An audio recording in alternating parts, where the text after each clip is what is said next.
What's up, everybody? Welcome. Friday Night Hangout, right on time at 9:30. I like that. Actually, 4 seconds early this week.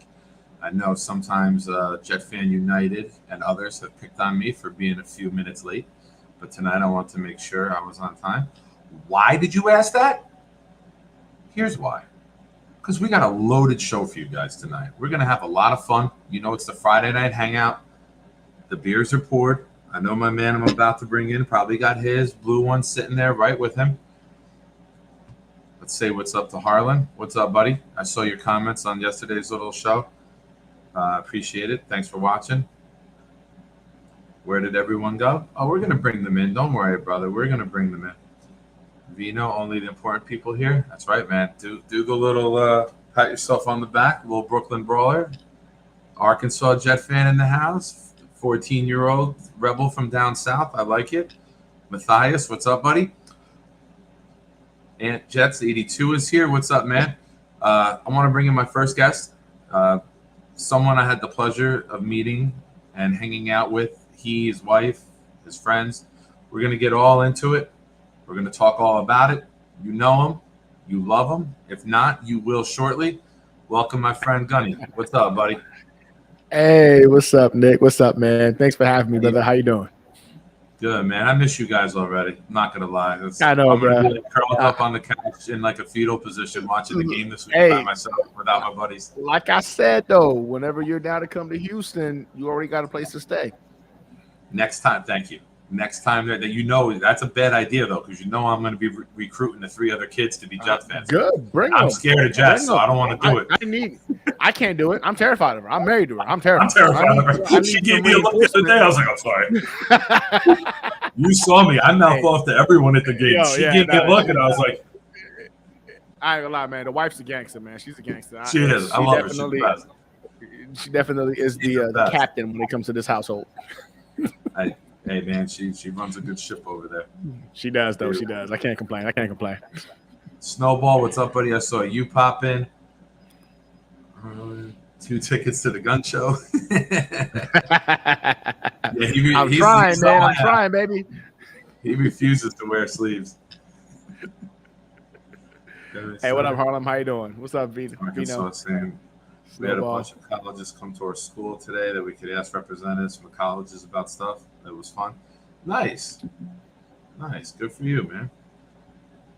Yeah, man. When I was looking at the schedule today, if we finish in the same position as the Texans, we host the AFC South team next year. So Houston would be up here. So I think it's 2024. Well, actually, we were just there.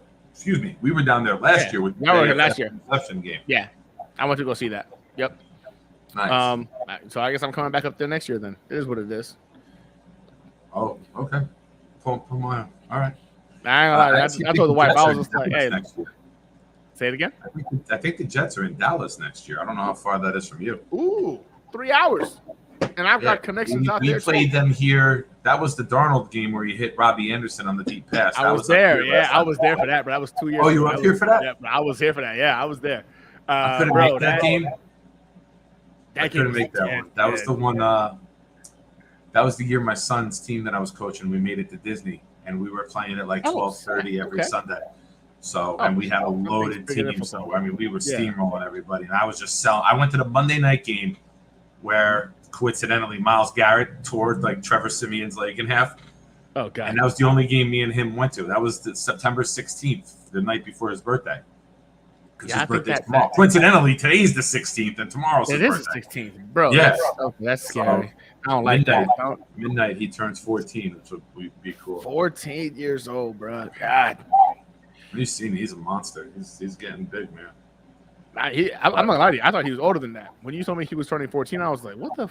I could have sworn his son was older than that. It's a grown man. I had a fantasy football draft the weekend before Labor Day weekend, and one of the guys had a vape, and he looks at me. He's like, "Yo, is your son smoke?" I go, "Bro, he's 13." I go, "No." And then he looks at me and my kid. He goes, 13-year-olds are probably smoking more than we do, bro. You don't know." I'm like, "Nah, he's an athlete. He don't do that." Oh, yeah, we got somebody else in the house I want to bring in. Another gentleman that had the privilege of meeting, he and his wife, this past weekend. and sitting next to for What's the up, majority man? of the game. It was a very, very good time. Great people. Not everybody from this region of America and this state are bad. I can attest to it. This guy is an awesome dude. And we're going to bring in the Buffalo Jet fan. Oh, and he's gone. Damn it. I added him and he disappeared. Yep. He said, you know what? Nah, he's doing too much. I got to go. Oh, man. I swear he was there. I don't know if you guys saw him real quick, but he was there. Briefly. Just briefly. I don't know. I don't know what happened. I'm sure maybe he just closed the browser or something by accident. He'll probably be back. All right, I'm not introducing him again now. I said a lot of loving, endearing words. My bad, What's man. up, buddy? What's going on, brother?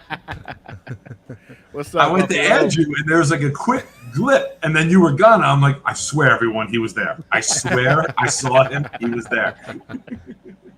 What's going on, guys? What's up, man? How are you? How was traveling home? Everything smooth? Yeah, easy, man. A lot of Oh, dude, don't say that. Make some shit up just so Gunny feels like he Yeah, bro. That's what I wasn't was the saying. only I was one. like, really? It was easy? Yeah, It was no, horrible. The plane ride was Must be turbulent. nice, bro. Must it was be like nice. it was like 2 days later, and I like texted him to hop on live, and he was like, "Ah, man, I'm like in Istanbul right now. I'm Bro, on a I was camel." so pissed. I was so pissed, bro.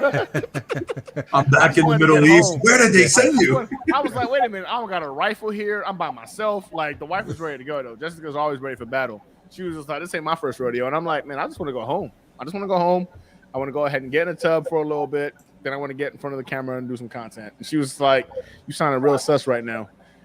That was miserable, bro. I was so agitated. American Airlines is trash. Yeah.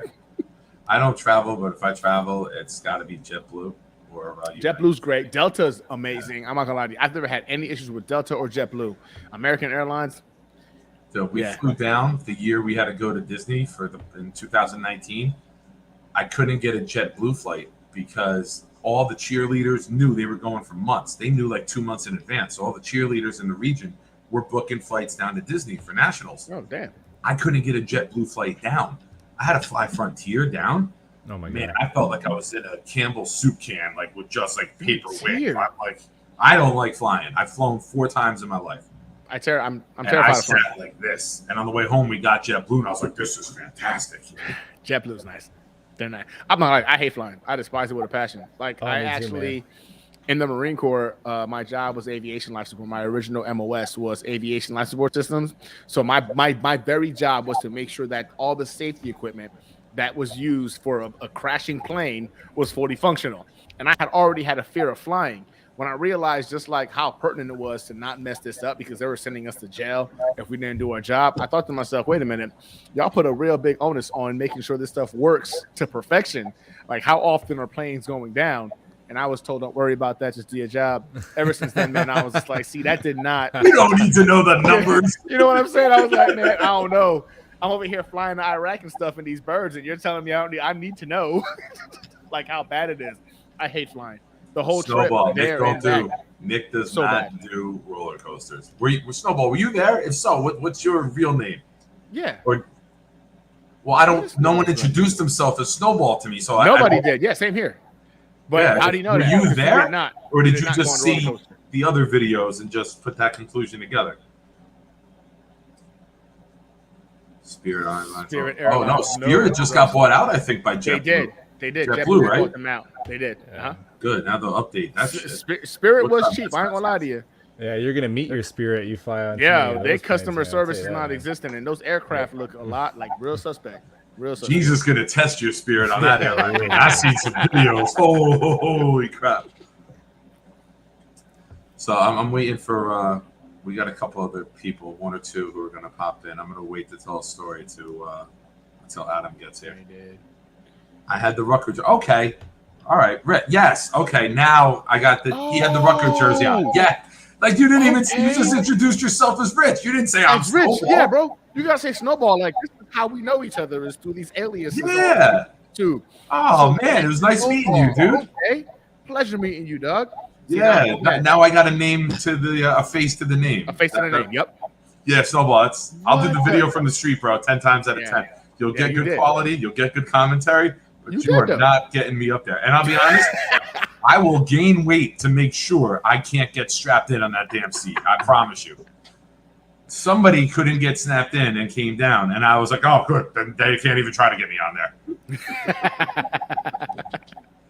But yeah, that day was fun, man. We went to It was a good time. L&B Spumani Garden after on Saturday. Delicious pizza. Kev, they had. I'm sure you heard us talking about food like the whole weekend.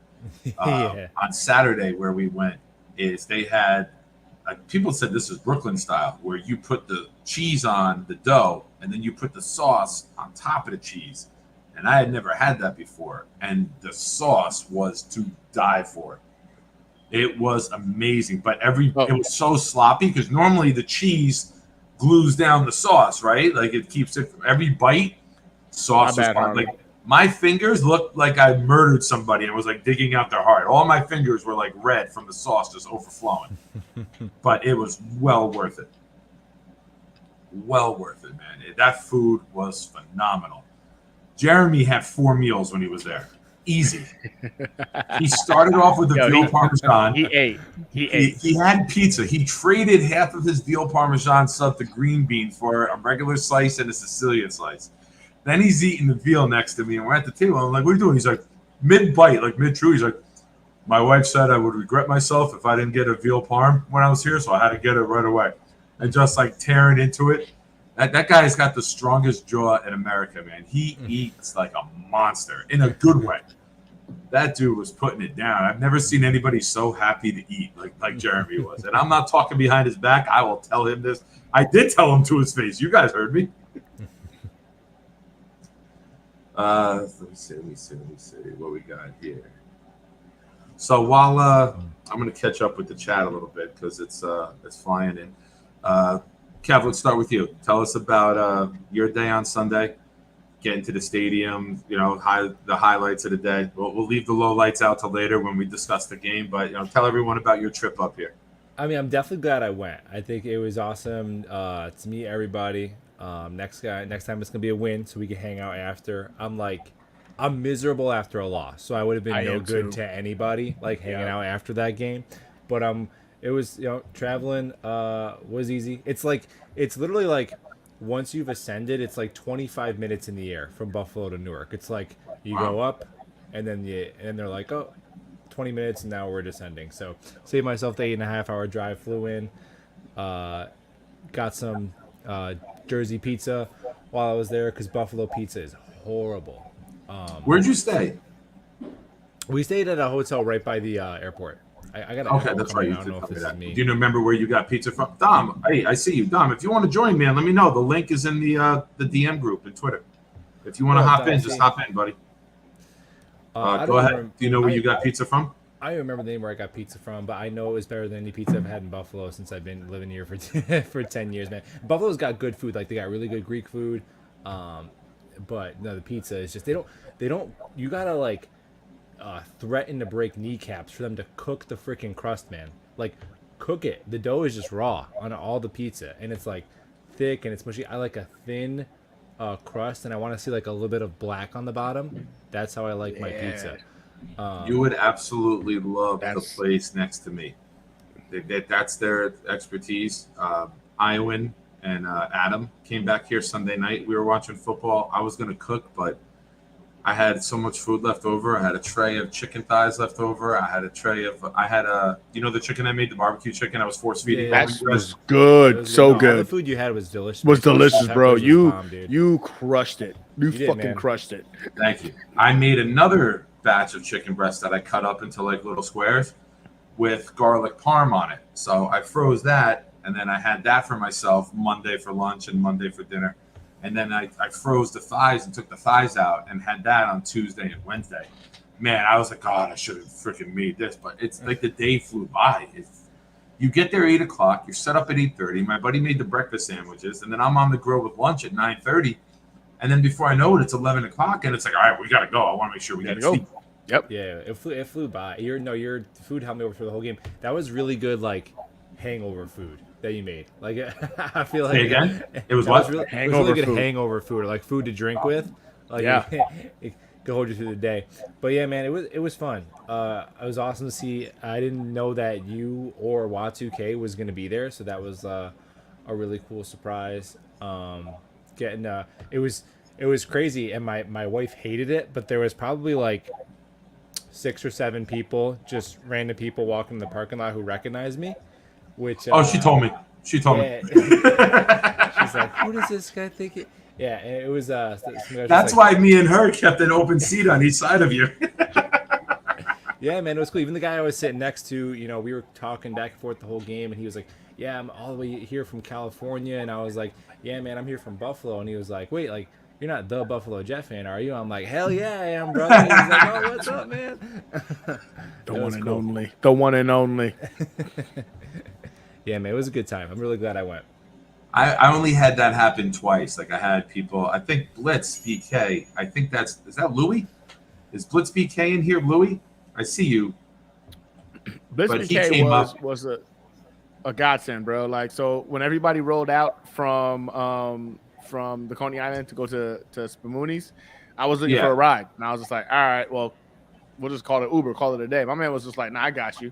Gave us a ride to Spumoni Gardens, and then from Spumoni Gardens, after that, gave us a ride all the way to our house in Brooklyn, man. Like, he's a freaking G. Definitely gave him a shout out on my video because, I mean, he saved me God knows how much money in terms of calling an Uber for that drive. That was Louis, right? Like the black mustache and the black like crew cut. Yeah. Okay. Wait, is it Louis though? Is his name Louis? I don't know, man. I thought it was Louis. I think it was Louis. Okay. Yes. I want to say I Louis. suck with names. I'll never forget a face, but I'm Same not here. very good. Face, I'll get you all day. But name, I'm like, man, I can see you and know I know you, but I'll struggle with the name. But I want to say it was Louis. Yeah. I don't even get the name. Like, I shake the hand, I look at him, and the name, it doesn't even ever come. Yeah. He said Louis. I'm sorry. The Asian lady kept touching my ass. Is it Louis? Okay, there it is. What is he quoting Deshaun Watson here? What are you doing, bro? You incriminating yourself? Maybe. Perhaps something you want to admit to us, bud? Hey, man, whatever happens in the massage room stays there. Yeah, man. You're lucky you didn't spend. Hey, guess how much it costs for an Uber from the. Oh, go ahead, brother. I got a quick special guest. Wanted to say hi to you guys real quick. Hey, baby. Hey. Can't hear anything, but hey. She was like, "What are you?" I'm like, "Yeah, I'm on. You should come over here and say hi. We were just talking about you." So she rolled out. 1 second. She said, "What's up?" 1 second. Huh? Just talking about me. Yeah, all positive stuff. Of Great course. stuff. Wait, can they hear me? My microphone is definitely on. Yeah, we all. Yeah. Talk. I just threw myself on mute real quick. We all thought Gunny was making his wife up, so that was nice to see. No, yeah, she's real. Like, she's definitely real. I wasn't making her up. Like, she's definitely a dime, and she runs the show in this house. So I'm glad y'all got to see her live, obviously, because obviously it would have been weird. I keep talking about her, and y'all never get to see her. Yeah, I mean, I'm sure everyone she was assumes cool. that I'm like an unemployed just person living in this cave and just make videos all day long about the Jets. Anytime, Louis. Anytime, and you got a beer whenever you come by my tailgate. Apparently, I had to. Hey, you got it. My wife. I was watching your video today, Gunny. That angle she took of the picture of me and you, we look like superstars. Look, we're huge, right? We look like kings of the world, man. She's got skills with the camera, bro. I'm not gonna lie to you. She dropped down to like the ground like this and was like just tapping. And I'm like, what kind of freaky crap is going on? Yeah. And then when I saw the picture, we look like the Incredible Hulk. We look huge. We look like we were in amazing shape. She took the picture from me and Buffalo Jet fan also. Like, she's all about angles, man. She gets the game, and it's just yeah. You couldn't ask for a better camera woman. I mean, it takes a lot to make you look good. So I mean, she did a hell of a job. She crushed it. She understands the game. She understood the assignment. She did great. First, I'm like, what is she doing? Is she tearing Achilles or the ACL fly? Why is she down on the ground like that? And then I saw the after shot. I was like, oh my god! Like, I know. You were like, want to take a picture together, and she gets down there like she's doing the Oklahoma drill. I'm like, what yeah, you saw that? What's happening right now? But you got to appreciate those angles, though. We all look full as hell in those angles. Hey, what up, Iowa? What up, Dark? The Iowan. Oh, Iowan Jets fan. That's my boy, buddy. yo. I am going nice to be much nicer to him in the chat. He was absolutely awesome this weekend. Dude. Me and him have always busted balls, and I know he's going to be upset that I'm saying that because he enjoys the banter. But he gets a couple weeks of good graces with me because he was just really awesome to hang out with. He was at my place on Saturday and Sunday after the game. Nice. Was in the parking lot here next door at 6:30 in the morning. We went up to the game together. So Mark Riss, Iowan, Mark. Adam, Nick, Mark's a good my son hangman. Nick, and me. Yeah. Mark's a good a dude. good time too. And yeah, Lewis, she does know football. Dark Soldier roasted. What's up, Iowa? So, Gunny, tell us, Buffalo, you done Yeah. with your? I Yeah, want to hear All about Gunny's mishaps here. he pranked people. He went around and interviewed people in the parking lot. Didn't have the mic. I did. I ain't gonna lie to you, man. I'm a little upset. So like, okay, so I got there. We got there a little bit later, man. We had to go ahead and make sure my niece and my nephew got to I guess you can say my boy's mom. She was gonna be watching them. I'm sorry, no. Kel's mom was gonna be watching the kids, and we got caught up at the house. You know, her mom's a talker, and I'm sitting here like, we got a schedule to maintain here. But nonetheless, we got there a little bit later, and then we got hit in traffic on a Sunday morning, which apparently doesn't happen in New York, but apparently it did that day. We got caught up in some traffic just to find out that it was somebody who had a flat tire or whatnot that everybody had to slow down and just look at. I don't understand the concept. But anyway, it's rubbernecking. Yeah, it is the most popular thing in the area. It's freaking frustrating because it put us about an hour and a half behind schedule. So we got there, and it was kind of cool because we also realized that as we're pulling up, there's a big bus behind us that seemed like it was just stuck. They were trying to find ways to get them around traffic as we pulled up to the stadium. And I thought it was the Ravens. I thought it was the Ravens like bus. And I'm like, nah, forget those guys. They can stay back there and have less time to prep and work out, etc. But as we pull up into our parking space, I guess I saw them pulling in and a bunch of individuals that were kind of like lined up. So I kind of went back there and you saw the video. I was able to capture that it was the Jets. The Jets literally were running late and behind, and they wind up coming off the bus and whatnot. And I didn't realize it was them. My friend was like the first one off the bus, looking like the Terminator. But I was able to capture a couple of guys, you know what I'm saying, last minute. And that was freaking awesome. But what made it worse was then I went back to the car and I'm trying to get my microphone set up, like the whole rig set up for me to go ahead and talk to people with the lanyard mic that I had bought. And it worked great in the beginning, but like during my mic'd up segment, like talking to random fans, none of the freaking audio worked, bro. So like, again, I don't know this. I wasted like 15, 20 minutes talking to people, trying to get to your tailgate just to add that to the freaking video, just to find out when I landed and got home on Tuesday that it did not work. None of the audio captured. So it was a waste of time and space. But in terms of like traveling back from New York, it was horrible. We wound up getting to Chicago. They canceled our flight. Literally, like we're sitting there waiting to board. And then they were like, oh, just kidding. We're going to cancel your flight. You guys aren't going to Houston tonight. We wound up having to go ahead and call my brother and sister and say, hey, my bad. Our kids go to school tomorrow. We're not going to be there to make that happen. Could you guys please kind of like figure out who can do what and pick up which kids, etc. We spent the night in Chicago before we got home finally on Wednesday. So it was a bit hectic, man. I ain't gonna lie to you. It was a bit hectic. I will never fly American Airlines again. I would rather go with Spirit next time or any other freaking airline. But overall, man, it was worth it. To me, it was worth it because I got to meet awesome individuals like you guys, Iowa Jets fan. You know what I'm saying? Like BK. Like it was just a lot of. I kept telling my wife this. I got back. You know what? We lost the game, and that sucked. But the people we got to hang out with and interact with it was so freaking awesome that the Jets could bring us together like that. That I can't really complain about the weekend, even with the L. So that was my weekend in a nutshell. Yeah, and I almost killed Dom's kid after the game because I'm sitting there all depressed eating my bag of peanuts. I'm like, hey, kid, you want some? He's like, no, he's got an allergy. I'm like, oh, Jesus Christ. I'm like, I'm sorry. Oh, I'm like, here, kid, eat some peanuts with me. Dom's like, no. That's I didn't like crack him or anything like I offered. I didn't like hand or anything. But like, thank God Dom was like right there because I'm just being nice, not thinking. You don't know. I'm sitting on the cooler like tears because all the beers were gone. So I'm just cracking the bag of peanuts that I had. Yeah, Dom C. I didn't think he was going to be there either. That was cool. He showed up with his adorable little kid. That was really cool, man. Yeah, he was cool.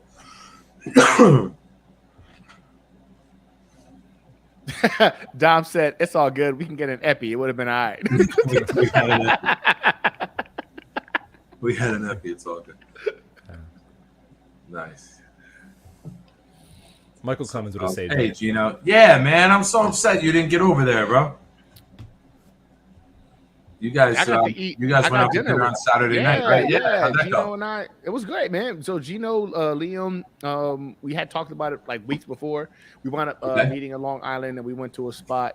Again, it's in the video. I keep forgetting its name, but it had great Italian food. It was just funny because, like, so the night before, I was talking to Kel, and Kel was telling me, "Hey, in Long Island, these are the spots you want to go to," and that was the number one spot.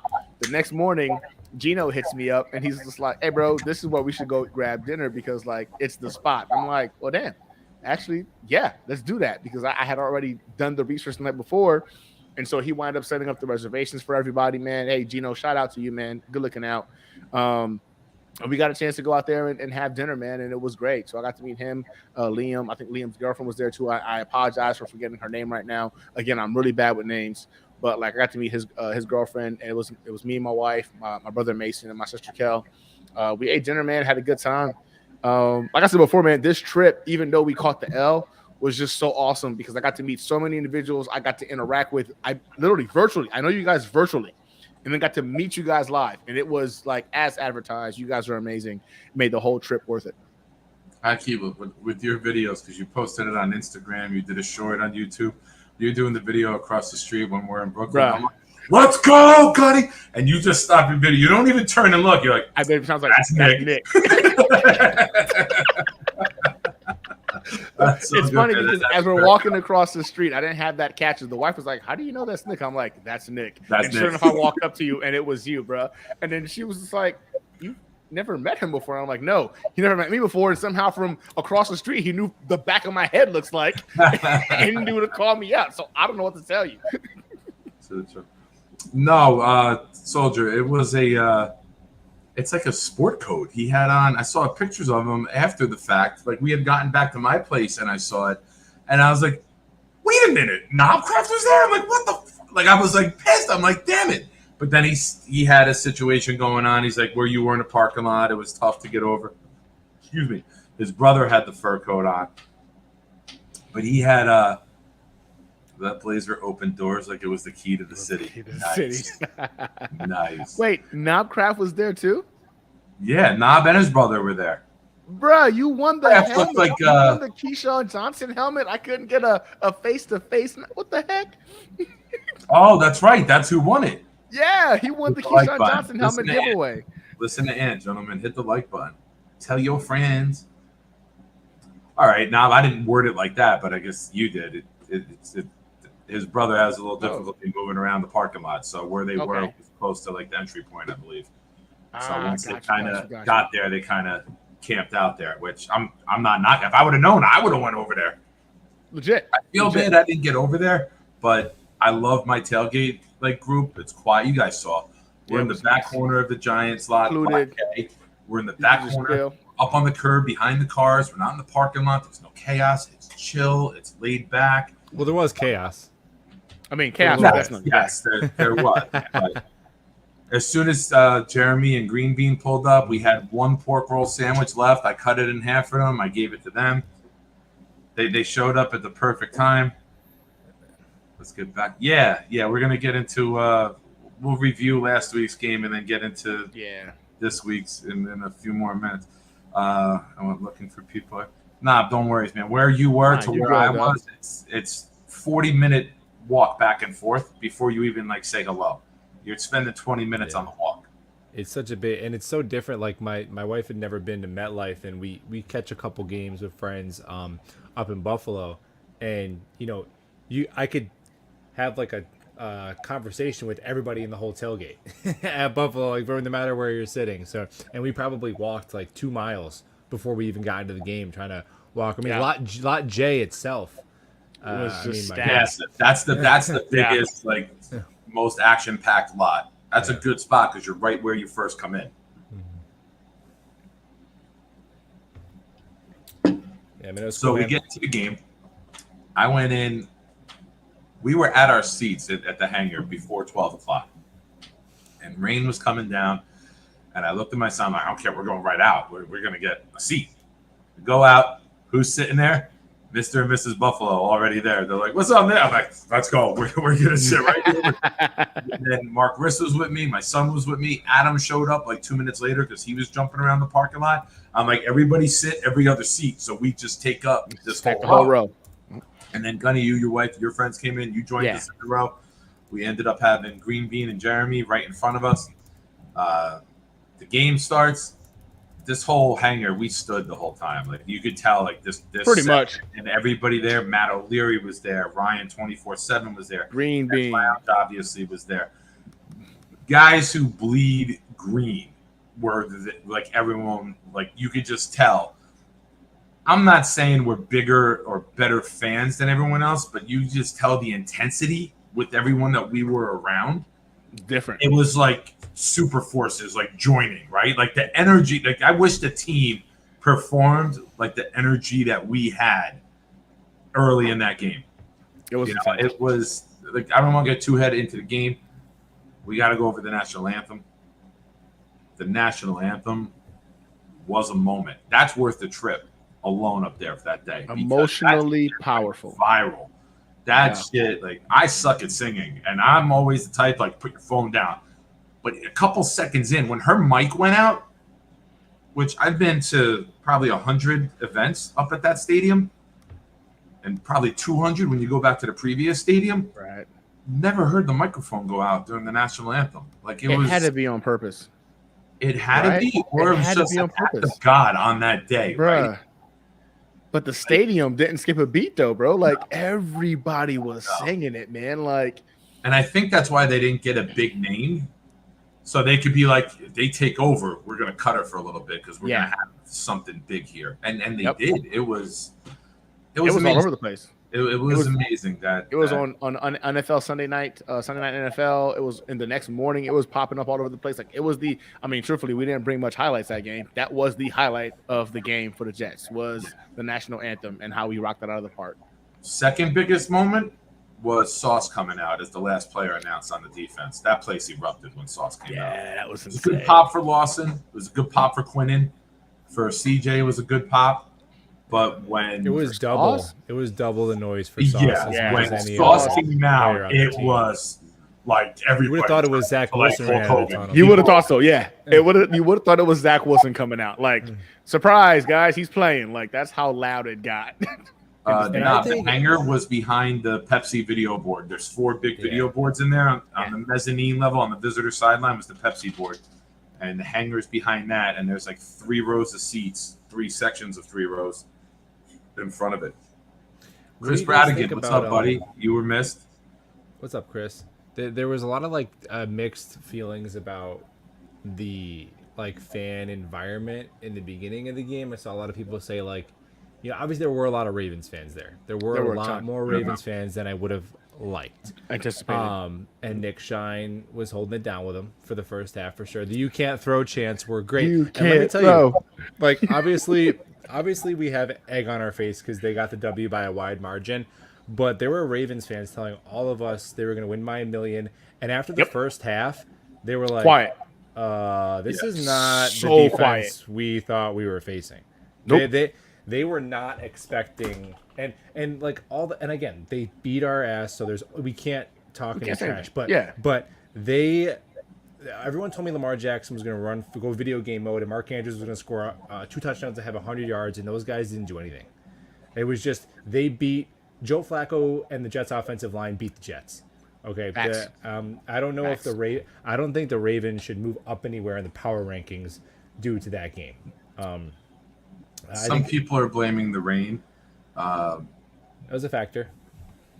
But it wasn't that Lamar bad. Jackson to 17 yards rushing. I'd like to know how many times that's happened. It's never happened. What's never happened is since Lamar Jackson and Mark Andrews have played together for a whole game, no team has ever held Lamar under 20 yards rushing with no rushing touchdowns, and Andrews under 60 yards receiving with no receiving touchdowns. No team has ever done it. Hasn't been done. Since those two have played together. And that makes the loss that much more infuriating. Yeah.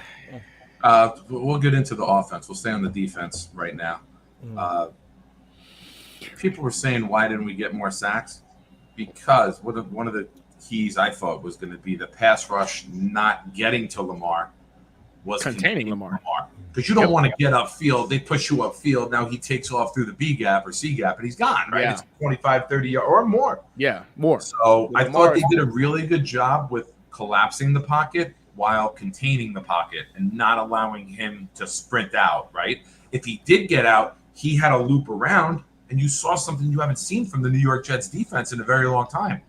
Speed. Yeah. We were getting to the corners where he couldn't turn it upfield and go. We were closing the gaps if he tried to go up the middle. I think against Jacoby Brissett, you're going to see a fucking onslaught. I fully believe, and they got a better line than the Ravens. I think you're going to see a fucking onslaught. Knobcraft, fantastic comment. Blame it on the rain, little Milli Vanilli. I got that cassette tape one year for Christmas. Cried like a baby when I found out that they lip sync. Dude, I just saw a meme today on Facebook that said it's like Milli Vanilli looking at each other, shrugging. When you find out that everybody's becoming famous on TikTok for lip syncing, and then it's like Milli Vanilli, like, trying to catch up in the chat. But yeah, I think when you got Jacoby Brissett back there, we did a very good job. Come here. Feel better, right? I love you. This little Happy man, birthday, bro. Thank you, big man. he's Happy all birthday. sick now. He's all congested. I had him take a hot shower with steam. Gave him some Tylenol. Blow it out. Blow it out. Don't sniffle it up in. Blow it out, brother. Bonus is he didn't finish his tater tots. Winning. Oh, you're sick? Can't eat?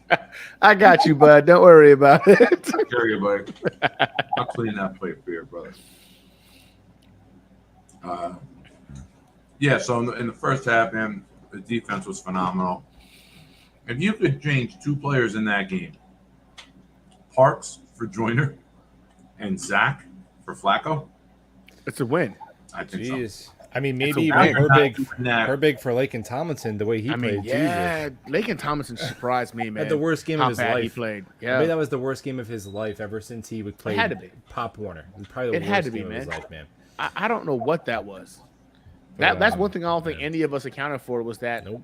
our interior offensive line was going to go ahead and get beat, especially on Laken's side. He's a Pro Bowl freaking left guard. We knew that George Fant might have some issues. I thought Max Mitchell was going to be a liability, and he actually held up okay. I'm not mad about what Max did. I was very shocked, man, to see that Laken Tomlinson was the I weak thought it was link. communication issues. And as I said in You our think so? text, I thought it was because I didn't watch the film. Oh, okay. Don C said to me immediately, he goes, you can have all the communication issues you want want, to, but you're He was getting getting steam piled back into Yeah. the quarterback. No, That's he not was a communication issue. beat. So, man. It was physically bad. Don right away. so bad.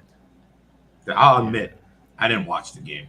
Like I had the ability to with the Paramount Plus. I could have went and watched it. And I'm like, I'll look at the highlights, right? Like I want to be positive about it. I don't want to. Well, there were there's a lot of positives in the film, and I don't want to jump around too much. I know I want to actually circle back to the defense a little bit because there were some positive things on offense, believe it or not. Like the issues were concentrated to a few players, like you mentioned. Like it really was just a few players really struggling with the backup quarterback being the headliner. But defensively, I completely agree, Nick. You blitz Lamar Jackson differently than any other quarterback. You can't do all these whams and stunts and you leave all these holes. You have to almost run blitz him. And there was a perfect play I saw. Robbie Sabo tweeted out where Carl Lawson is like, Yes. they leave him unblocked, and he's got Lamar, and he's kind of on an island, and he just he holds his ground, and then chases. But against Brissett, Lawson's just coming for his life. Eat. You know what I mean? Go eat. Like, man. Get him.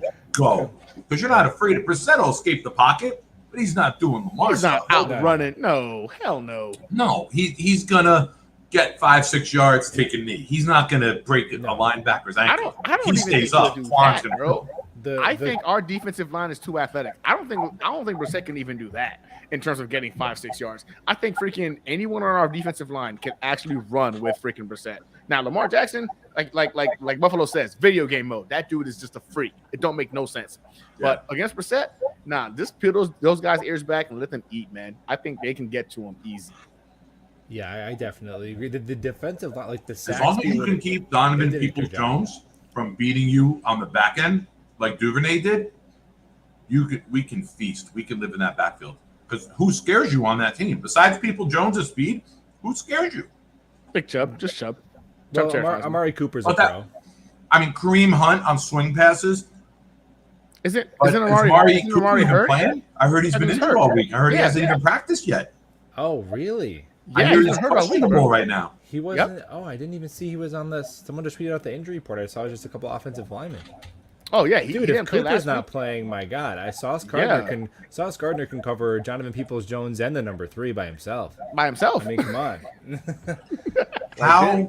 This game plan could not be more simple defensively. Like Jacoby Brissett beat us. yeah, That's it. I'd send everybody. I'd run blitz everything. Keep your gaps controlled. Send everyone. And I'd play one safety high until they prove they can block us. Send it. He was awful last year. He averaged less yards per attempt than Flacco. Who? Who, Brissett? Brissett? Brissett, he was terrible last year. Really? I didn't know last that. week. Yeah, he was awful. Oh, I mean last week. Yeah, last week I Last actually watched the week. game. And bro, he was overthrowing wide receivers that were actually getting open against that sorry ass secondary of the Panthers. He was overthrowing guys, man. Like Brissett looked like he was shook. Like he should have been out there. I'm not gonna lie to you. He looked a lot worse than Joe Flacco did, and that's saying a lot. That's saying Yeah, a lot. the Jets got to cover, man. They're 6.5 points. I mean, I know they have a better overall roster. It's in their building. I don't know, man. This feels like a very winnable game in my opinion. I agree. And I think that losing it the way we did the other day, you're going on the road now. It was a rainy game at home. We'll stay on the defense now. We'll get into the offense in a bit. I don't want to get ahead of ourselves here. So I'll save that comment for later. But you look at the play we all saw with Sauce Gardner knocking down the pass to Andrews. Andrews was the slot receiver on the other side of the field. Yep. And Sauce had his angle, and he sees him coming. And as he's dropping to his deep third to get there, he's pointing to like Mosley and Quan to take the tight end on his side of the field who's about to do a drag. And he took Andrews. You don't make that play in your first NFL game. That's the play where 99.9% of the rookies get dogged and get their welcome to the league moment, right? Yep. We tricked you, you bit low, we went over the top, guy catches it at 10, walks in. We've seen 4 or 5 year veterans screw that play up. Yep. That was the most impressive play of the game for me because that tells me we just don't have a guy that has the physical ability. We got the guy that's got this ability. Mental. So, what are you guys' thoughts on him in that play? And his performance overall. Go ahead, Kev. I mean, the kid has every single step since we drafted him has been about as good as you could have asked for. Between his work ethic, him and Zach were the first guy on the field every single day during training camp. Like he said, he's never even like smoked or drank or anything ever in his life. He's just all ball. And then preseason, nobody even looks his way, like no targets. And then the first game, I think he gave up like 2 catches for 9 yards. Was a really good tackler. And to me, that's what it is. It's the football IQ. That's what I think separates Sauce Gardner and can change him from a really good corner, like an Antonio Cromartie. But Crow just relied on those physical tools. I think. Yep. I love Crow, Facts. but Yep. I don't think he was the technician or that had the savvy that I think Sauce could have. And and I didn't think they were going to put him on Andrews. And the fact that they did that, like Jeff Ulbrich to me went up as high. He made as big of a jump as you possibly could have in my mind, because my question the whole 100%. offseason was like, can you put together a game plan that's opponent specific and not just think you can run your stuff and have it work? And they understood the assignment, man. They did their job. And Sauce Gardner, I mean, I think he might end up like if you told me, 4 years from now, he is the best player from this draft class, I'm not shocked. Yeah. Not shocked. Not the most valuable because he's not getting sacks like an Aiden Hutchinson, Trevon Walker, but just if he's the best player at his position in this draft class, I'm not going to be surprised. I don't think that's crazy. I agree with you. Gunny, go ahead. I got 2 beers in the freezer. I forgot about it. Do your thing. Look, I'll say right now, that play to me made a statement because it wasn't as if like Mark Andrews didn't have the angle. Mark Andrews actually created some separation. We saw, like you said before, the ability for freaking Sauce to tie in his physical attributes with his mental acumen, because not only did he close the gap, he that thing was about a millisecond off from being a pass interference call, but he was calm and he was patient. And he put his hands up only once he saw Mark Andrews put his hands up. Because if you look, he didn't look back for the ball. So he was that close to it. Still hasn't figured it out. Call. He mirrored the hands. That's a 4 or 5 year vet. Mirrored the, bro, that to me was what shocked me. I was like, that is a veteran move to not panic, not freak out, have the physical ability to go ahead and close that gap, and the mental acumen to say, wait, not yet. Okay, now put my hand up and never look back. I was like, man, was that a pass interference? Was that? And when you look at the tape, it's literally, you guys have seen the tape. It's that close to being a pass interference. High IQ play, high skill play. And like you said, that is a veteran level move by a rookie defensive back who I think is going to be, I'm not gonna lie to you, man. And again, maybe I'm jumping on the train a little too soon. I'm a optimistic Jets fan, it's whatever. Real, dude. It's but real. It's real, bro. Like the dude is the real deal. There's sauce to your statements. There's something there. There's flavor. Yes, There's substance. there's actual substance, right? Yeah, you know Anthony brings up a good comment too, saying that we all thought there'd be a Sauce Island, but did we think we'd have a DJ Island too? DJ fucking Ferris can play like that all year. It would be scary with those two. 100%. I'll say this: Buffalo Jet fan called it.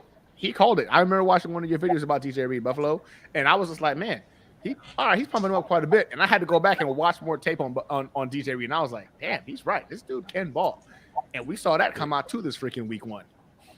DJ Reed had as good of a year at his position last year than any player on this football team.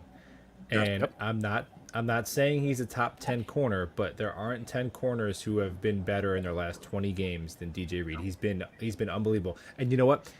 I'm so glad he's 5'9", because if he was 6 feet tall, he'd be making $18 million a year. Right? Yeah. Isn't that the funniest thing? That's still like, even as a pro, and you're proving you're not a prospect, that's still held against you. I mean, he had literally a perfect game. He didn't allow any catches, and he had the interception. It's so exciting. You know my favorite thing about he caused the fumble too? I don't know if he was that him. I think he did. I think he put the helmet in on the. I put the helmet on. That was the one.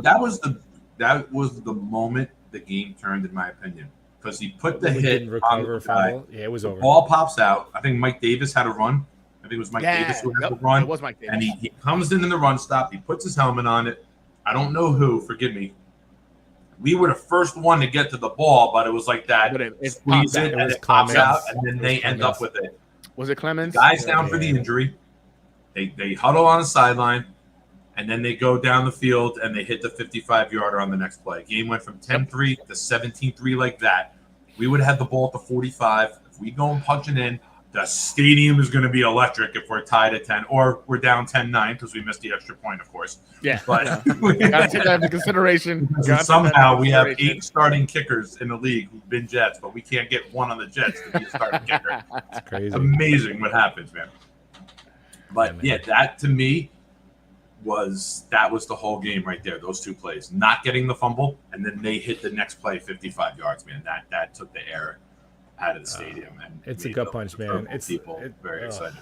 It's like missing a layup, and then the other team goes down and bangs a 3, right? It's just like the you get like the LeBron James. You get the shot blocked against the Warriors, and pin it on the backboard against Iguodala. Go down. Irving hits the 3. Everyone's like, "What the hell just happened?" Game over. Yeah. Great analogy. It's tough, man. You know what my favorite thing about that Sauce play on Andrews is, though?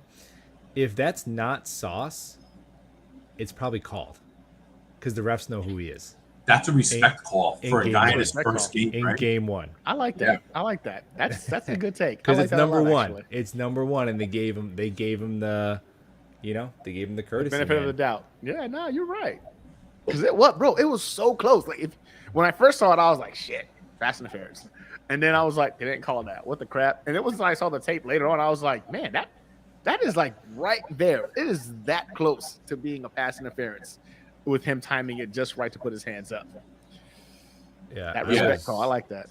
Man, I learned I could never live stream a game for better or for worse because there are players on this team that I love and I like, and I was calling them horrible, unrepeatable things. But then on the flip side, like I was telling my wife, I was like that number one, I'm like, he's going to the Hall of Fame. She's like, but isn't it his first? I'm like, you don't understand. Like he is going to be in the Hall of Fame. Like I can never live stream a game, man. No, I couldn't. I would never want to. I would never. No one would want to see it either. It would be a horrible product. It's not the same optimistic personality that you see when you have a chance to calm down, analyze, and speak intelligently. During the game, I'm an emotional wreck. And when Corey Davis dropped that ball, my soul left my body. It did. It kind of like smacked me as it was leaving too, because I felt you like grab me like, "Are you freaking this mother again?" Buffalo got very intense. Like I'm pretty sure I got like my arm grabbed on that play. Like, are you like the anger?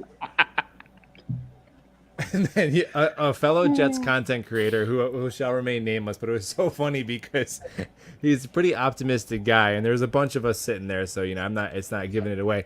But he's sitting in front of me, and just matter of factly with a monotone, just saying it like it is, not even angry.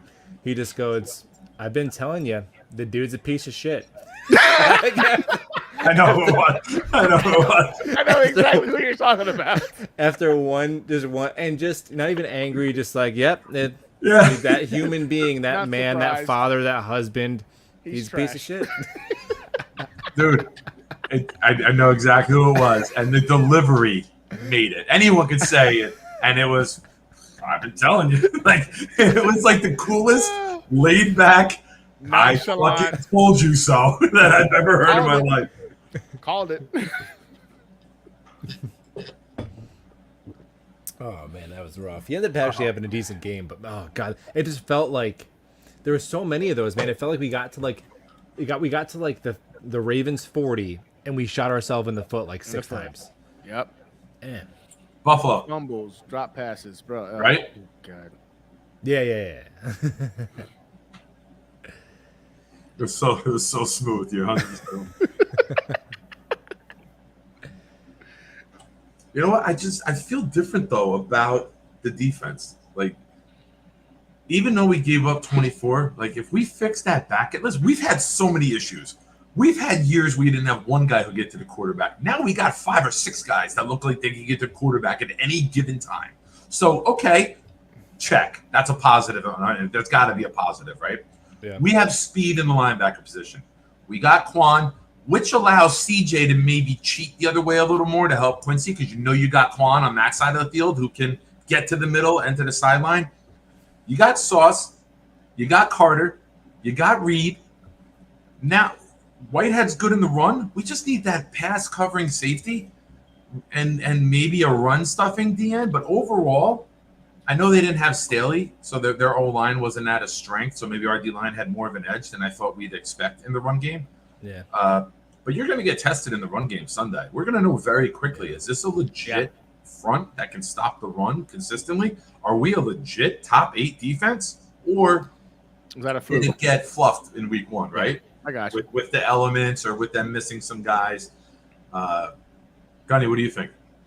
I like Solomon Thomas a lot, man. I think Solomon Thomas showed us quite a bit in terms of the interior next to Quinnen Williams at being able to go ahead and stop the run. Now, the guy is not very big, but, man, like he does play big.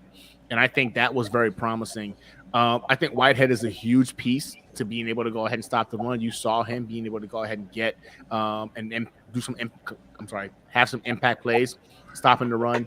And even Quincy Williams seems to be more I don't want to say like more patient, but seem more intelligent in terms of running with his hair on fire, trying to make the big hit. Like even he has hitting guys that were inbounds. You know what I'm saying? Like he was hitting guys inbounds and in the backfield, and that was very promising. And I think that, again, like you said, right? Like we did go up against a banged up Baltimore Ravens team. Like they had their 3rd string, 4th string running backs in the game, and it was still a testament though for a team that focuses primarily on the power run that we were able to go ahead and be this efficient in stopping them. Next week we'll know for sure. Nick Chubb is a different caliber of running back than we faced in week 1. You know what I'm saying? And That's Hunt, gonna be a Hunt huge- too. Hunt went and off Hunt a bit as in well. week 1. Great 1-2 punch, right? Yeah. I think Nick Chubb had 140 plus yards, 6 Yeah. point something yards per Yeah, he average went off. carry, like Yeah. just insane numbers, right? So we'll know for sure if come this week, okay, the run defense is legit or it was just a fluke in week 1. But I want to say I do like Solomon Thomas. I think that one was probably a nice add to the run stopping aspect at DT. Awesome. And with Whitehead, hopefully, I hope is healthy, man. I know right now he's battling that He's ankle practiced injury. the last 2 days. He's which is practiced good the last 2 sign days, against so that's the Q1. positive because I think he's And a big key. He finished stopping the the run. practices, which is important. Kev, give me a 30-second response, and I got someone else to bring in. Yeah, so I think that I'll say that your defense either has some things or it doesn't right away. Your defense is either fast or it's not. It's either physical or it's not. And it can either tackle or it can't. Those 3 things show up week in and week out. And the Jets defense had all 3. So a lot of boxes checked there. Jermaine Johnson getting a sack too. Love to see that. Yeah. Quinnen got one, and then Martin and JJ had halves. Now we're going to bring in another gentleman who was a pleasure to meet this weekend. Surprised everybody with the trip up here. Only me and Mark Riss knew about it. Freaking And Adam. if you haven't checked out his page yet and saw his documentary along with the Gunnies that we mentioned earlier, we're going to bring him in now. Mr. Watts2K. Adam, what's up, brother? I guess Gunny and I are going head to head for the next Jets documentary for the Oscar. At least the runner-up behind One Jets Drive. I just hope to be nominated twice for Best Supporting Actor. Best Supporting Hey. Chef. Walking the green carpet. What up, Adam? How you doing, brother? I'm doing all right, gentlemen. How's it going tonight? So I waited for you to get here. Adam and Iowa Jet fan were here, and Adam wanted to go to Dick's Sporting Goods on Saturday, which is a chain up here in the Northeast. And he wanted to go get some things to raffle off for the Virginia Jets Club. And he came back and he had some cool items. So jokingly, we're all sitting here like cracking beers. And when he shows me this, I take it out and I put it on the wall. And he goes, "Oh, good for you, Nick. You finally have some wall decor." And I go, "The funny part is we're going to leave this up here and you're going to forget it." He goes, "I will not forget that." 3:30 Monday morning, I get back from dropping him off at the train station and I send a picture. I go, "Yeah, you forgot it," because it was still on the wall. Yeah, because it was. Yeah, we had to get up at basically 3 a.m. Well, then again, Nick, as many times as you get up during the night, you should have noticed it somewhere along the way that it was right on that wall. that you Diabetic, walk man. by I pee a every day. lot. I'm diabetic, man. I pee a lot. And when I had a day, like not to get too much of my health issues, but standing on my feet all day in the game, in the parking lot, my ankles and calves and knees were so swollen that in the middle of the night, when your feet are up, finally your body drains. So it's only one way to get out, right? So like every 2.5 hours, I'm up peeing. I felt bad, but that's the way it is, man. It's the life of the DB. That's the way it goes. So now we got to start like a GoFundMe so I can get my sign back, for crying out loud. I will order one from Dick's online and have it shipped to you. All right.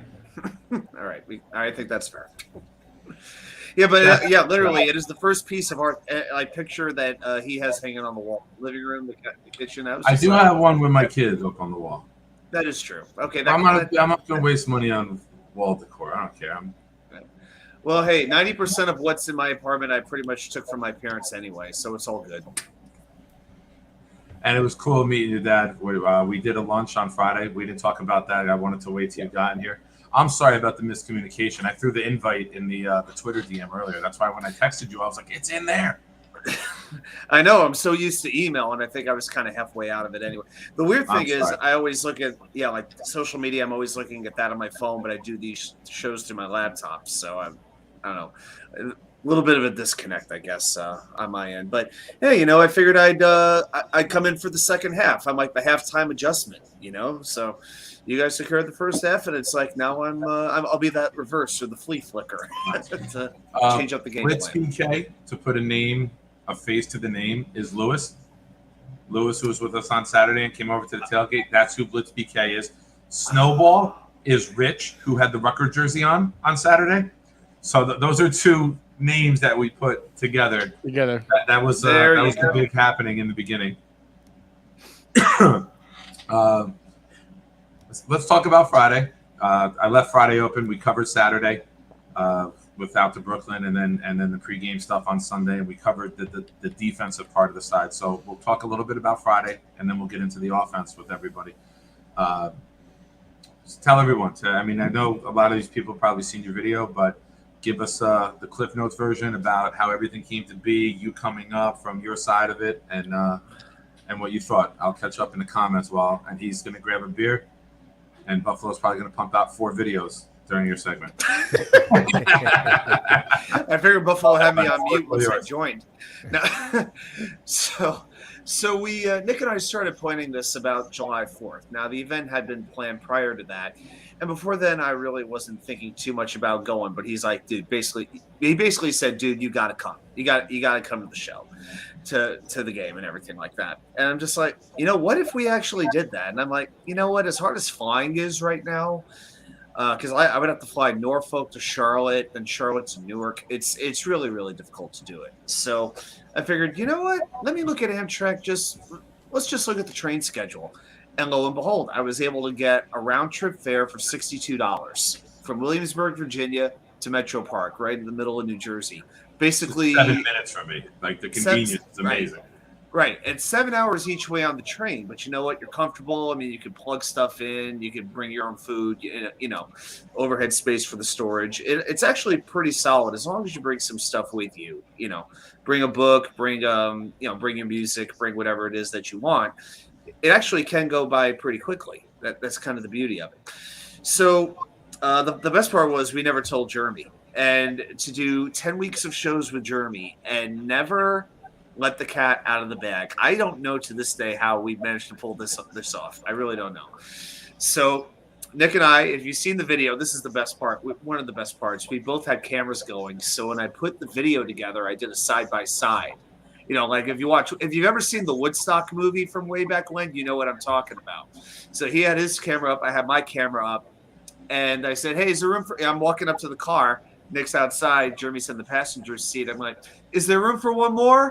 Is there room for one more? Jeremy gets out and he's like, oh, you guys got me. And we completely got him. And the hardest part about it was we couldn't put anything on social media because we didn't want to ruin it for anybody else that we were going to see for the first time on Saturday. And it was difficult to not do that. So the first place that these two guys, they want to give me like a real taste of New Jersey, the local culture. So immediately they take me to the Garden State Dispensary. And I was just hanging in the car while Nick went inside. I had to help out some friends, man.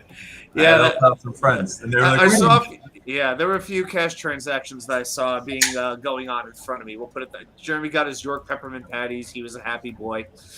And then we headed to New Brunswick, and we go to the Tavern on George. We had to fight our way through a pep rally for the prestigious Rutgers versus Wagner college football extravaganza. I think Rutgers just scored their 9th touchdown of the game about a minute ago. So we sit outside. We've got an outside table. Nick's having his Miller Lite. I'm drinking a local cane, a Hophead IPA, I believe it was. It was a really good IPA. And so I don't remember the order that everybody came in, but New Jersey Pete was first. NJ Pete, man, what a nice guy he is. I mean, he was great, man. Super fan right there. He's a super fan. Yes. But yeah, Dom shows up. Mark shows up. My dad shows up with his girlfriend and their dog. I had to put a little video of Rummy the dog, eating bacon. And Rummy realized at 14 years old that he loves bacon. So, that's right. So we just hung there for a good 2 to 3 hours. And then it kind of went from there. So we all kind of went our separate ways. Next morning, I did my gym thing, and Nick and Mark picked me up. Oh, by the way, Rummy had more bacon on Saturday morning.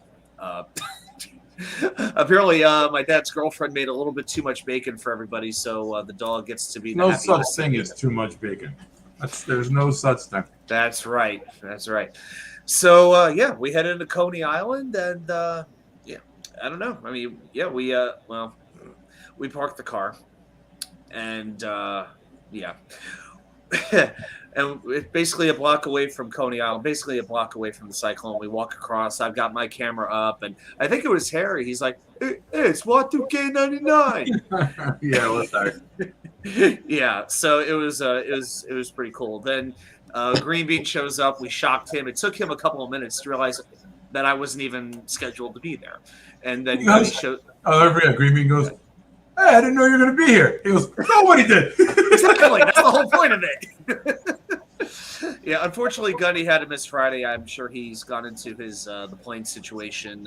Yeah, and that whole train wreck. we so made. it's unfortunate that I made Buffalo make up. I asked him how everything went going home. He's like, "Oh, great, it was smooth." I go, "Lie to Gunny, make him feel better, make something up."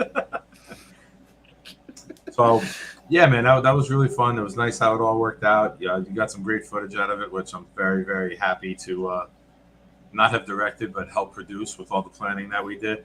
Kevin, Gunny, now that you know when I was taking my little shots in the DM group, like, oh, everyone's going to be there but Adam, because Adam sucks.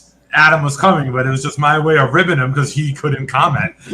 There were many times on like Wacky Wednesday or the Friday night. I got another story. Yeah, Adam would be texting me and be like, "You know how bad I want to comment right now, and I can't, but I just have to text you because you're the only one who knows." and this made it even better. So while Gunny's stuck, so we'll give you a little peek behind the curtain, everybody in the chat. So we're all chatting. Gunny's talking about how he's stuck in O'Hare, which is an airport my mom worked at for 20 years at the American Airlines terminal. So I know this terminal a little bit. I've had a few flight delays there in my time. And he's talking about how upset he is. I'm like, dude, go to Rick Bayless, go to Torta, get one of those amazing Mexican sandwiches. They got a guacamole bar. You can put everything in that thing from tomatoes to pumpkin seeds. It's friggin' amazing. Serrano peppers, all that good stuff. It's freaking delicious. Yes, it is good stuff. So if you're in Chicago, there's like a block of just Rick Bayless restaurants. I think his brother actually is Skip Bayless, but don't hold that against Rick because Rick knows what he's doing when he's making some Mexican food. So we're talking about. So they're still talking about the plans. I'm just like, I decided, I'm like, you know what? If I keep texting about this, they're gonna figure out. It's like, why is Adam so interested in what's going on? I guess he's just that much of a friend, you know. But I knew I wouldn't. I'm not that convincing of a liar. So at that point, I figured, you know what? I'm just going to say, okay, guys, it's been good. I got to get back to doing work stuff. I think I said that somewhere between Baltimore, Maryland, and Wilmington, Delaware, completely BSing the group, saying that I was getting back to stuff at my desk when I was sitting on an Amtrak car, working my way up to New Jersey. Well played. Well freaking played, bro. It worked out nice, man. That was cool. Next year we don't have to do that. We've done that, and now we did it once. I don't think we could do it again. No. I won't believe you. I don't believe you, bro. I was like, nah, I'll see you there, Adam. You're not fooling me this time, bud. I'll see you there. Once was good enough because, did I bring a wicker chair for tailgating? You know what, Anthony? Those chairs don't fold up for easy storage. You know, you start to fold the wicker chair, and it's it's a Nevermore wicker chair. So I did introduce my dad as Pa 2K99. You did. Yeah, I think he appreciated that. Funny. Friday morning, I picked up Jeremy like 8:20 from the airport. We go to Harold's to eat. We ate like kings. We split a pork roll of egg and cheese, and the meat and the egg and the cheese were that thick, and then the bread on a Kaiser roll. We split that. We had some French toast. By the time we're done, we're literally the only two in there for breakfast, and we're sitting like an old couple, like for half an hour after we're done eating. I'm drinking like 3 coffees. Like we're sitting there talking. I'm like, all right, it's 9:30. What the hell am I gonna do to 1 o'clock till Adam gets here? So we sit for a little bit more, and finally, at like almost 10 o'clock, I'm like, let's just go to Topgolf. And he's like, I'm like, they're open now. Go have a few beers. We hit some balls for a little while. And I'm telling him I got to pick up my brother-in-law from the train station because my brother-in-law and sister only have one car. I'm like, my sister's at work. He asked me to scoop him up. So that was the story on how we were getting to the train station to get out. And so we go to Topgolf, and Jeremy is the king of like the pitch and putt. Like 60 to 90 yards. He's just like 3/4 swing. And it was just up and down. Every shot was just like picture perfect. And when he did, he's a lefty. So when he did open up the club head and it shot out to the left, it would go into like the little red, like short one, and like would nail it like at the bullseye. So he's stacking up points. Like I'm hitting the ball 220 in the air, and he's like, "Holy shit! I wish I could hit the ball like you." And I'm like, "I wish I could hit the ball like you right now." So it was crazy. And then me and him sucked down a couple pitchers of beer, and then like we're done with our 2 hours. It's 12 o'clock, and I'm like milking the last beer. I'm like, "What the fuck am I gonna do from here?" So we go inside. He's about to finish his beer. I'm like, I got to use the bathroom before we go. All that coffee's kicked in. So I go sit in the bathroom for like 15, 20 minutes. Like I'm done in 5, but I'm sitting there killing extra time. I'm doing like 35 miles an hour down Route 1 to get to Island. Route 1's like a major highway people do 65, 70 on. I'm like in the right lane doing 35, taking my time to get there. And the timing was actually pretty perfect. And I can tell you, now that I've driven with Nick, I'll tell you what, he could pass for a NASCAR driver, and he could be pretty freaking good at it. I can tell you that. Nick could be a cab driver in the busiest part of New York City and jump right in, smooth transition. So the idea of him going 35 miles an hour, I'm still not sure. I can't imagine the idea. And I'm texting him, "Where are you? Where are you?" He's like, "I'm 3 minutes away." He goes, "Oh, maybe less." Train pulls in, I pull on the lot. It was perfect time. All right. Now that we covered the whole weekend, let's get back to the offense. Gunny, what are you eating, brother? I see you chewing on something. The wife just brought me some pie and ice cream. What type of pie? Apple? It's a peach and apple combination pie. It's really delicious. Oh, yes, I've had peach and apple pie before. Oh my god, I've never had this before. Oh, I've had it. It's amazing. Now, is it a slice of each? Is it a slice of two separate pies, or it's a combo? It's a combo. It's in the same crust with some wedding cake ice cream. Wedding cake ice cream. It's got chunks of cake in the ice cream. Gentlemen, it's phenomenal. And what type of ice cream we got? It's called wedding cake ice cream. Okay. So it's got like chunks of actual like cake inside the ice cream. Like it's freaking delicious. You know, let's focus on the pie for a moment. Yes. All right. Do we have bots show up? Am I missing something? No. Iowa Jets fan said he was bringing them. He's just like, yeah, it's time. He's sick and tired. I think he had bots with him. He brought the bots into MetLife Stadium. I'm pretty sure. No, but did she make? Did you make that pie, or did you buy it somewhere? Well, yeah, made it. You did make it? Man, no, I didn't make it. She did. I don't she bake. did. Baking's not on my thing. I cook, but I don't bake. If she's from Wisconsin, is she from Wisconsin? I know she's a Packers fan. No. She's from Pennsylvania. She's from like Oil City, Pennsylvania. It's like like Bumble F nowhere. Because there's this little farm, like Chris Brad. Hey, Bradigan, if you're listening, if you've never been to the Elegant Farmer in Mukwonago, Wisconsin, go there and try their apple pie. And they cook it in a brown paper bag, and it's got like a shortbread cookie sort of like topping to it. Me and Gunny made these combos when you said that. Forget about it. They do the peach apple combo that I've had there. Forget about it. It's the best apple pie by far. Packers game. Oh, brown paper bag. Brown paper bag. It was on the. Remember watch Throwdown with Bobby Flay? Yeah, yes, their apple pie beat his apple pie. That's how good it is. Wow. What? Yeah, it's that good. I would drive 2.5 hours every fall to get like 2 apple pies. They had them in Fresh Market. If you have Fresh Market, they had one like one time. They had a caramel version of it, and they had it here local. I'm like, oh, I heard angels singing when I saw that pie in Virginia, because it's very hard to find outside of the Midwest. Chris, I know you're in Kenosha. Tomorrow, get in the car, drive to Mukwonago, and get you some pie. And you can order them online. I'm telling you, they are the best apple pies you've ever had. And all I wanted to do, I wanted to talk like The Rock and be like, do you mean poontang pie? I smell what you're cooking. Nice. All right, let's get to the offense part of the game. Now, Buffalo, you've been quiet for a while. Let me throw it to you. Give me your thoughts on the offense, the scheme, the plan, the failures, what you expected versus what you didn't see. Wrap your head around it for everybody. Well, I think I definitely expected a better showing. I thought that the Jets offense was going to be able to muster up 17 to 20 points and keep it within a 1-score game. And although I was talking smack to all the Ravens fans, I was going in there thinking, I'm like, all right, the Jets probably lose like 26-20. Joe Flacco, when you score only 3 points really in an NFL game, that touchdown doesn't count. When you score 3 points in an NFL game in 2022, everybody's got to take some blame. And I think it starts with really the left side of the offensive line and the quarterback. I think those are the two biggest issues because when you rewatch the game, Garrett Wilson and Elijah Moore are open a lot and not getting the ball because Joe Flacco has somebody in his lap or he's checking it down too soon or he's trying to run. Remember the play where he scrambled for like what felt like a century? And I was like, did he get a first down? And he actually lost a yard. Oh yeah, Yeah. You and I looked at each other because that sideline was in front of us. We're like, did he get it? Like, no, he lost half a yard. Yeah, it was like 2nd and 16, and I'm like, oh my god, did he get to the pylon? He ran like the $1 Million Man. And then it said 3rd and 17, and I was like, oh my god.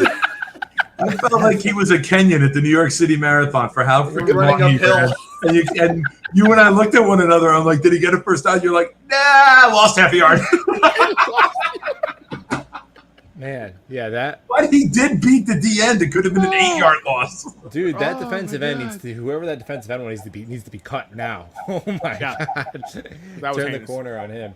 Yeah, man. Offensively, it was pretty brutal. I think, coaching wise, I like Mike LaFleur. So, and I think honestly, you could make the argument there were stretches of time where the Jets' offense last year actually overachieved, considering the talent and starting 4 different quarterbacks. And just being bare bones on offense. And I like his creativity. So it's hard to tell. I don't have a trained enough eye, I think, to watch film and really like tell like what's design and what's the players. But I think the one thing that was criminal was the playing of Lawrence Cager and Braxton Berrios so much more than Garrett Wilson. And I think what Mike LaFleur said after the game was kind of crazy. I think Coach Saleh had a good answer. He was like, it didn't work out.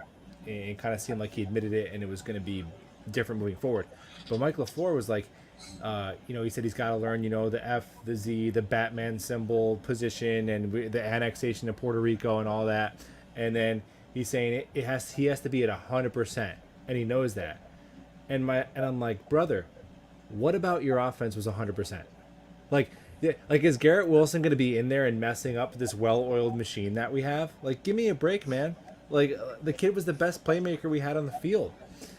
So that to me was kind of crazy. But other than that, I'm trying to judge the offense with a grain of salt until Zach Wilson comes back. Connie, what do you got? Apple pie, No, not wedding cake ice cream. Winning Sorry. Kiker, that's what he's got.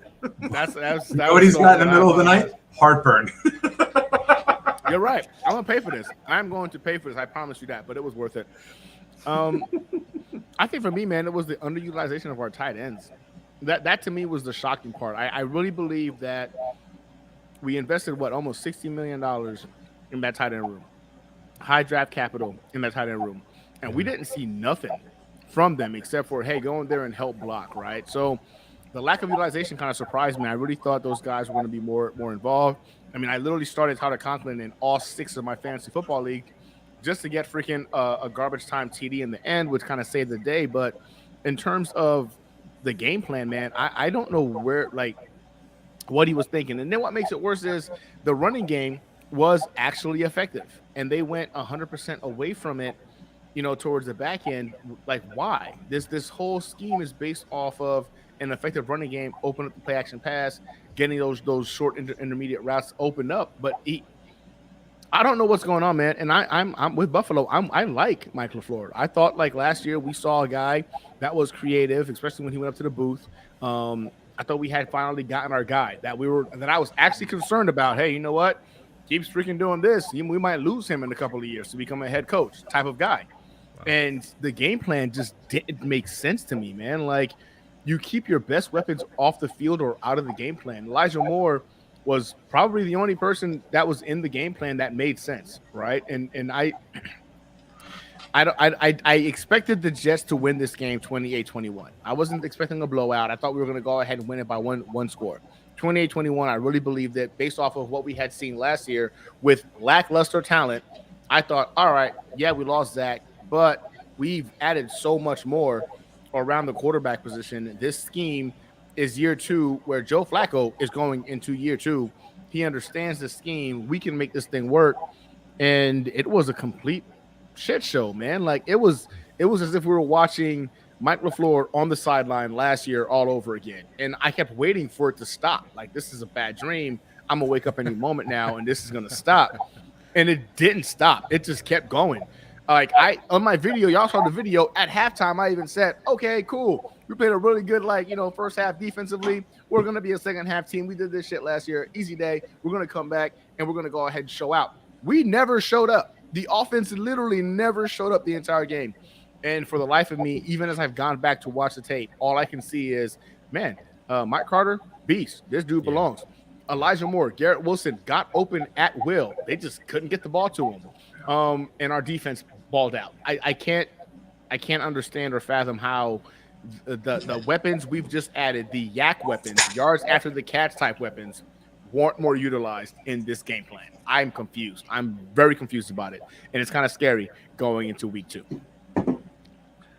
Adam? I guess what I would say is, from what I've heard, they had their first about 15 plays or so scripted.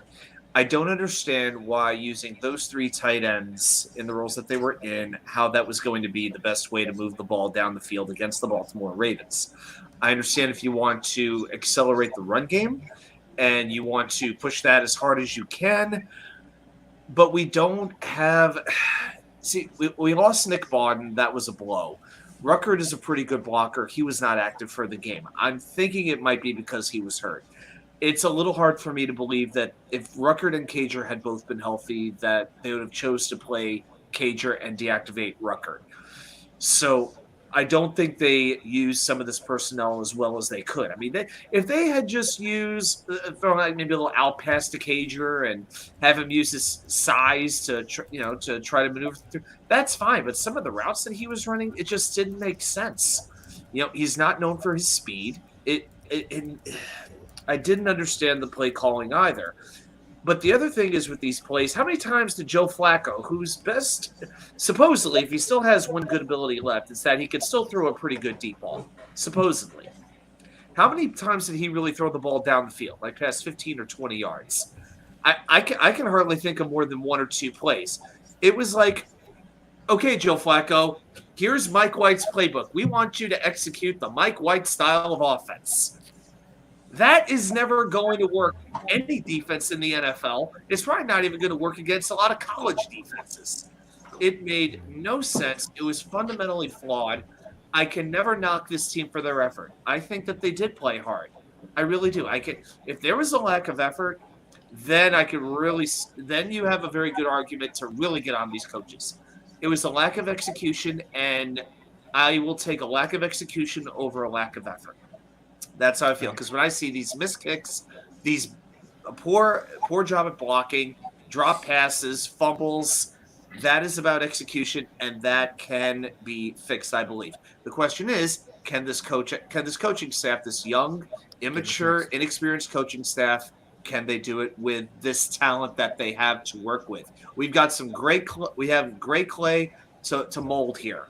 But do we have a potter who's actually skilled at molding the clay into a fine piece of art? Gotcha. I know Nob's got a question. Nob, I'm going to address this first, and then I'll bring up your question, buddy. I promise you. So I'm going to take a little bit from what all 3 of you guys said, and I'm going to look at it from a little bit of a different aspect. You guys saw my review. I shared with you guys. I did like the whole post and the proud New York Jets fan. So I'm going to touch on a little bit of that and expand upon that a little bit. One of the things I was strongly against was the bunch formations that we came out with so much early. Now, I will say, let me preface this with this. You plan on all off season having Becton. That happens. You have Fant at left tackle. You drew the line in the sand, said Fant's our left tackle. Becton gets hurt. Makes sense to sign a right tackle, right? And I've been very, very vocal in my support for Joe Douglas. This is the big head scratcher for me. Why did you bring in a left tackle to move Fant back to right? Why didn't you just bring in a right tackle? If you drew that line in the sand saying Fant's our left tackle, why not keep him at left tackle and bring in a right tackle?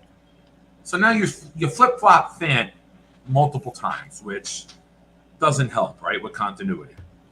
Not that Max Mitchell played horrifically, but gel, timing, communication, all of the things that you hear about top offensive lines because they get the repetition together. They see things. They can communicate without even talking. Now, like Dom said, I mentioned earlier, Dom said, when you're getting steamrolled, that has nothing to do with communication. But I believe if you're in a comfort level and you're able to attack because you're confident in what you see and you know your partner's confident, you might be in a better position to take on that block. So maybe it's a little domino effect of mentally not being prepared allowed you to physically get blown back because you're not in a rhythm, right? Now you're bunching up all the tight ends, which as we know for many years, Baltimore likes to play defense with that gang, bunch up, you don't know what we're doing, you don't know where we're coming from mentality. Bunching them up plays to their defensive strength. When did we start moving the ball? I know it's later in the game. I know it was 24-3. But when you spread a defense like that out, you make them weaker because they're playing individually instead as a tight unit. So I thought the game plan of trying to help the offensive line may have actually hurt them, if that makes sense, right? Like if LaFleur does some self-assessment, which all good coaches do, and I'm like to think all NFL coaches do, at least our coaches do, you don't wait for the year to end to self-assess. You do it day to day. You do it play to play. You do it practice to practice. You have your defensive staff look at you and say, I can expose you here, here, and here with what you're running. Ulbrich goes to LaFleur. Assistants go to offensive assistants, and they say, this is what you're doing wrong. This is where we could expose you, and this is where you got exposed. And you all help each other grow. Like you said earlier, the immaturity and are you able to mold the clay?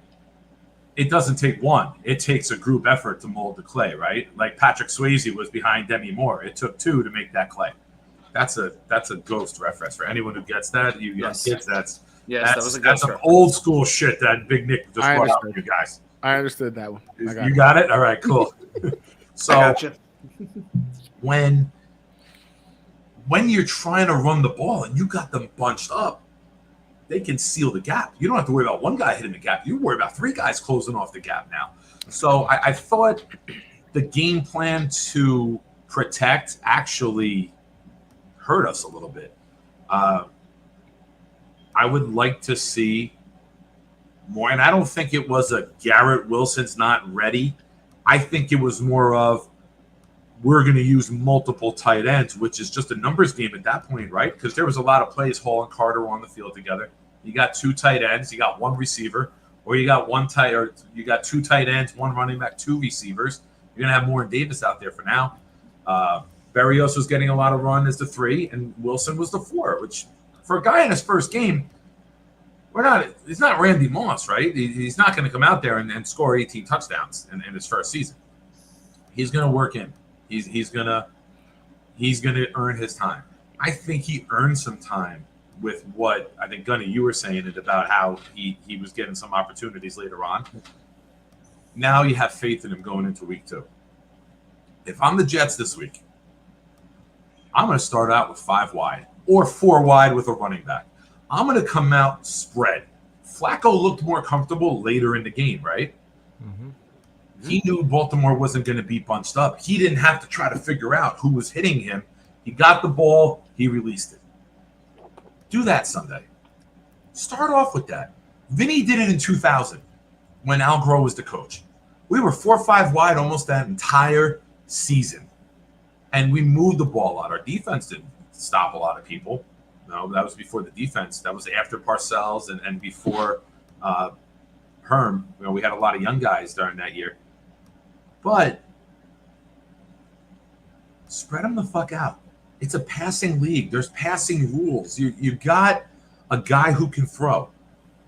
Let's see what the line can do when there's not 8 guys bunched up and they don't know who's coming. Let's see when it's mano-a-mano how they respond. Right? I'm always a big believer of throw the kid in the deep end, see if they can swim. Let's put the line out there on an island, spread it wide. You got guys who can get open within 2-yard routes.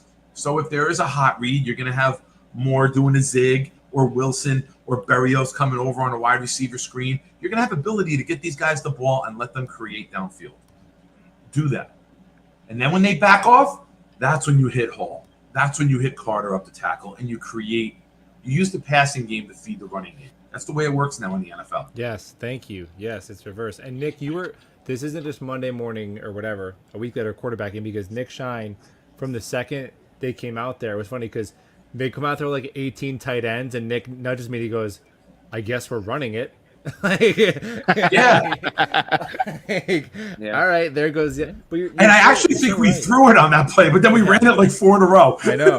And I remember seeing a 5 wide action, man. You were calling. And I remember for the it, first Nick. time I saw us do a 5 wide. I'm like, wait a minute, we're running a 5 wide and we have 3 tight ends as part of the 5 wide. What other team? And it in was the a NFL toss. would do I this? think that was the Carter run. I think it might have been. They had Carter and then they moved to motion. It's like, what are we doing? What are we thinking about? It just didn't make sense. Yeah, it's and I have all the faith in LaFleur. Now, if we have Becton or Brown and we have Zach, you don't have the sitting duck, right? You're using those stretch plays to the left, and now Zach is sprinting out the other way, coming around Max Mitchell's side with Davis or Wilson or more one's on a 5-yard shallow, the other one's on a 12-yard route, and you hit wherever the guy's open, right? Or you swing Carter into the flat, where if the quarterback dips to the flat, you hit the guy crossing over the middle because he'll beat the safety on the cross. Yeah. You gotta, with Flacco not being able to move, not everybody is Tom Brady, who knows how to just shift and move a half a yard and create 5 yards of space in the pocket. Not everybody, a Drew Brees, a Brady. Flacco's not that. He doesn't even Flacco is have it always in the been, pocket give me a lot of time, Yeah. and then there'll be a breakdown, and I'll hit it, right? Kev, what were you going to say? Yeah, you're right. Like Flacco doesn't even have like in the pocket mobility, like No doubt. good feet in the pocket. Yeah, I agree with exactly what you're saying. So I have faith in LaFleur. I think he was kind of handcuffed. I think the Jets shot themselves in the foot with the offensive line changes and not knowing what they'd have and not playing them together in the preseason. I don't think what we saw Sunday is the line we're going to have week 3, 6, 8, and so on. I believe in the pieces that we have. Vera Tucker was very highly rated in the run game. Passing, it's a little more suspect. Max Mitchell only gave up, I believe it was 3 hurries or 1 hurry. It was 2 hurries and one sack? I think so. It was 2 hurries and 1 sack. Which isn't bad for a guy No, who for a on rookie. Monday had no idea he was starting. was It's playing. not like Max Mitchell was our right tackle from OTAs and got every single rep. He's brand new with Vera Tucker with 3 days of practice. Actually, 2 days of practice because they didn't practice Tuesday last 2 week days. or Yep. Friday. So Ideally, he's a healthy scratch. Like if we're fully healthy, he's Exactly. inactive. He's a healthy scratch. Yep, facts. yeah, and now he's Or- starting or- opening yeah. day against an elite defense. Go I ahead, Adam. remember Nick, when you and I were talking, like when we were doing a show earlier in the season, we were talking about our hopes for the rookie class, and we both said the same thing about Max Mitchell. Ultimately, we want him to grow to become the swing tackle. He graduated to that before the season even began, An advanced degree. Hey, all right. for Have a better good or night, worse. Thanks Yeah, for it's like no high school, no college. You go right to grad school. there, That's man. what happened. to Grad Max school, Mitchell. buddy. Get it. Good luck. But figure it out. As Mike It's like you're Westphal going in would for say. surgery, and he's like, "Hey, doc, how long you been doing this?" First day on the job. First day on the job, baby. Well, I was playing It's my first Operation day. last night. I thought it'd be a good idea to try some surgery. What happened to Iowan? Iowan went in for a penis enlargement one time, and the doctor was brand new, and he just mangled the guy.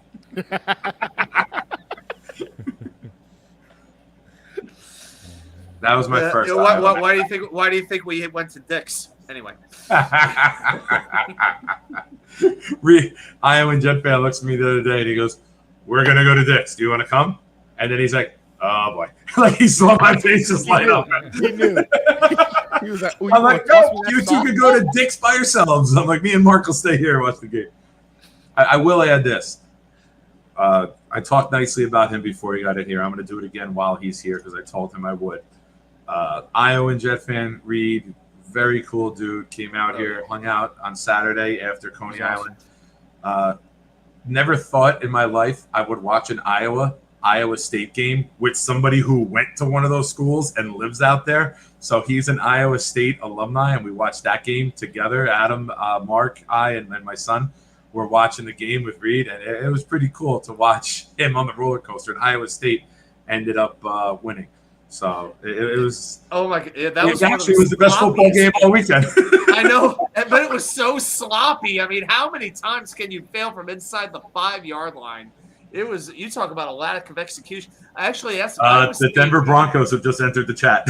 Yeah, I was gonna say, hold on now. The Broncos say, "Hold my beer." Yeah, there you Broncos, go. let's No. fumble. Broncos, let's fumble. Iowa State failed so many times inside the 5-yard line. I asked my son, is Iowa State the Jets of the Big 12? Is that how this works? He's like, yeah, pretty Shanked much. punts, everything. It was Oh so. my I mean, it gosh. was raining hard there too for a while. Except they pulled it out. So Well, And don't forget, That's the name of Iowa and Sex State. They pulled it out. yes. Hey Nick, don't forget that question Knob Craft had for us. Yes. Thank you. Yeah. Good I call. Good call. Let me get up to that. You know what? He didn't come see me at the tailgate. He gets no airplay. No. I have a question. You guys are either smarter or more rational than myself. What's the deal with all the injuries, and what are they doing as an organization that have so many of them? I don't know. My ex-wife, Nick's mom, obviously, and my daughter's mom too, same mom. Her cousin is Joe Giacobbe. He played for Rutgers on the infamous 2016 that beat Louisville, and they stormed the field. He was a defensive lineman there, studied sports nutrition, was on St. Peter's, and then Rutgers for a bit before Shiano went pro. And then he was with the Jets as the strength and conditioning coach. He got hired under Todd Bowles, stayed under Gase. And last year when Salah got hired, their whole staff got fired because they wanted to go with the sports medicine guys, right? They wanted to go with that sports nutrition or sports science is what it is, right?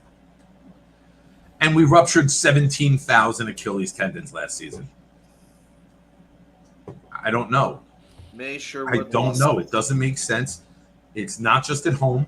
It's not just at the practice field. It's like wherever we go, like getting off the bus. It's like Peter Griffin like everyone grabs like a limb and like just gets hurt like Peter Griffin all of a sudden. I don't know. Is there like a crazy chicken that comes out of nowhere and fights the Jets when we're not looking? But it's another great family guy. I think in terms of this year though, like, all right, like Mekhi Becton getting hurt, are we really surprised by it? Like, this has been kind of consistent with him. At this point right now, you have to question. And I again, love Mekhi, and I really hope he bounces back good. But you got to question, like, how quickly did he drop the weight to go ahead and get, you know what I'm saying, on the field? We saw him struggling. Like, it makes me wonder and question, you know what I'm saying, like his discipline in recovery, right? So that was an injury that happened. We didn't want to see it. And even when you watched it, it was just like, what? He just fell. He failed in practice. It didn't even seem that serious. So there's that. I mean, I don't think you can really put that on the training staff when it comes to Zach cutting in to go ahead and get a couple more yards, non-contact injury, and it just happens. And then Dwayne Brown, I'm pretty positive he was already hurt, like signing his contract. I really believe, like, Dwayne Brown, like, no bullshit, was signing his contract, and he knew the whole time, like, man, my shoulder is killing me. This freaking pain meds is wearing off, and that just showed up eventually when it came time to play. When you think about, like, the injuries that we have had, Zach is probably the only fluke injury. I don't think anybody here could honestly say they really believe that Mekhi Becton was going to last an entire season. I think all of us kind of knew, like, well, we're hoping for it, but there's a chance that that's not going to be the case. And then Dwayne Brown is like, kind of self-inflicted because all the beat writers said that he was limping. Samini said he was limping. Like, Yep. I think he was pushing so hard to prove I'm good. He may have been his own worst enemy. Yeah, Because he knew I already got demoted to right tackle. So he may have pushed his limits too far and hurt himself, considering you were out of the game for 10 months. 100%. So I mean, I don't know, man. I think technically, realistically speaking, we're relatively healthier than we have been in times past coming into this season. Summarized perfectly by Braden. You know what I'm saying? Like, up, it buddy? sucks, but all right. Our staff are idiots. What I don't understand. All we said, he summarized it in 6 words. In a nutshell. 7 words. The view is Seven, well done, Braden. That's 7 words. All right. I corrected it. I'm sorry. I would say for me, why? No. What? Nope. Now you get muted for that. Now you get muted. All right, go ahead. Why are we getting all these mystery injuries here?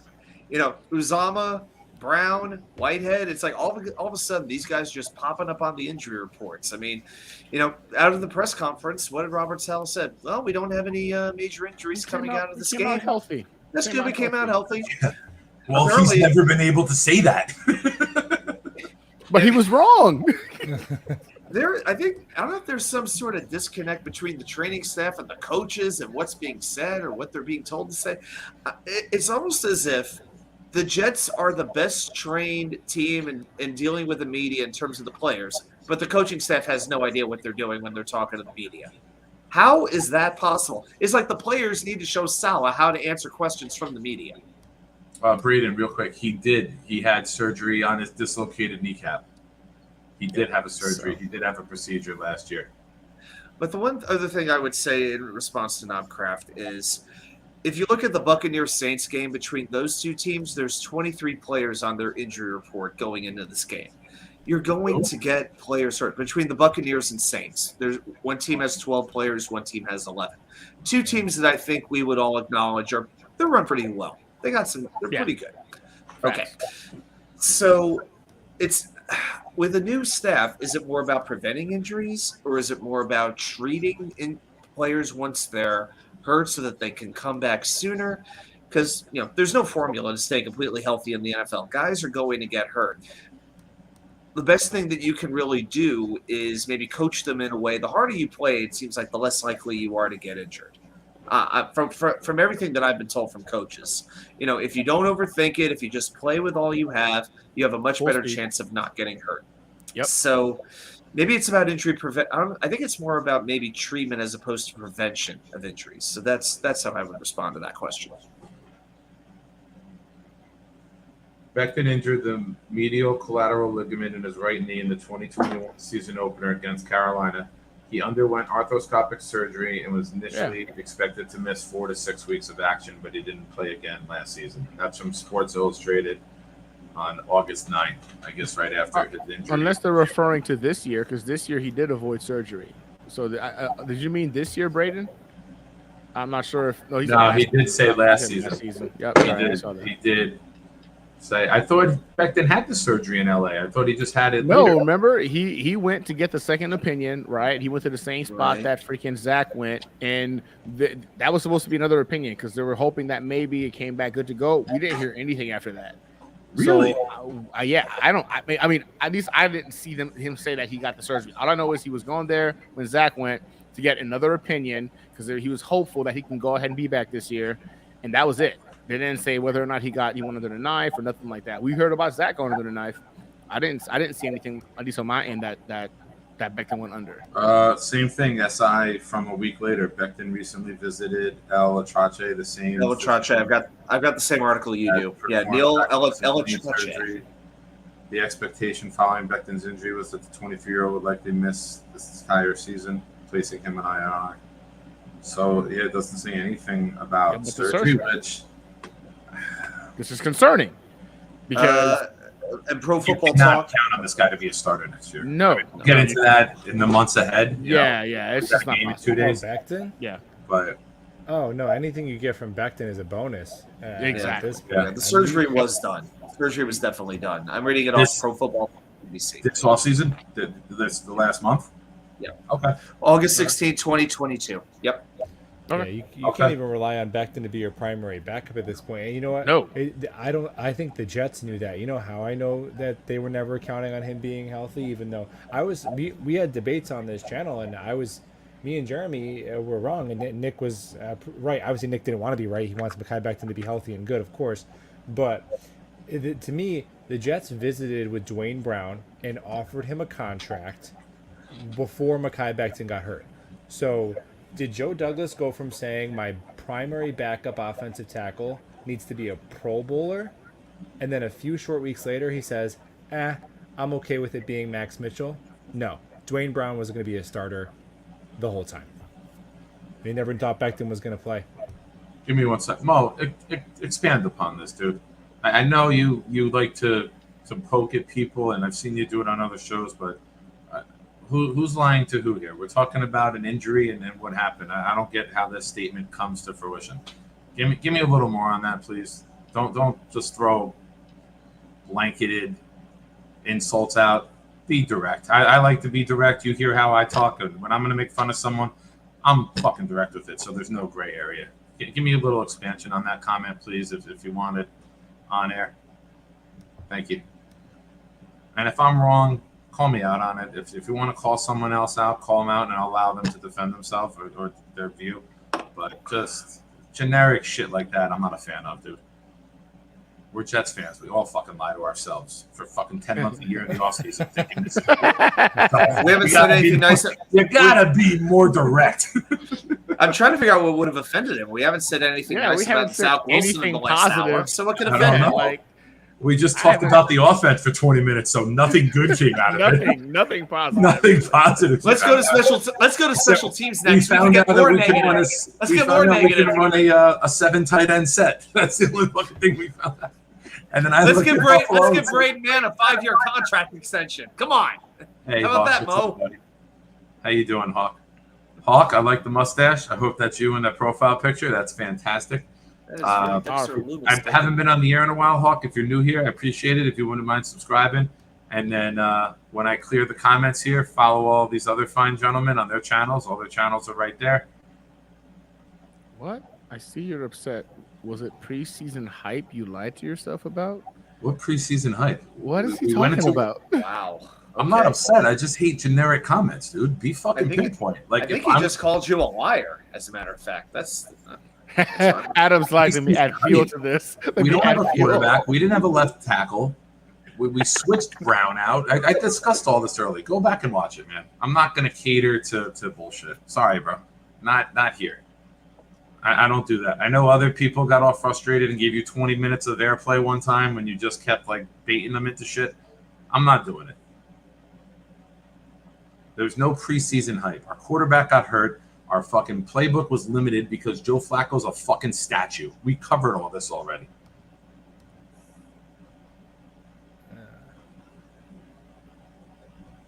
I'm upset. Yeah, I'm upset. My fucking son's birthday is an hour and fucking 13 minutes from now, or not even.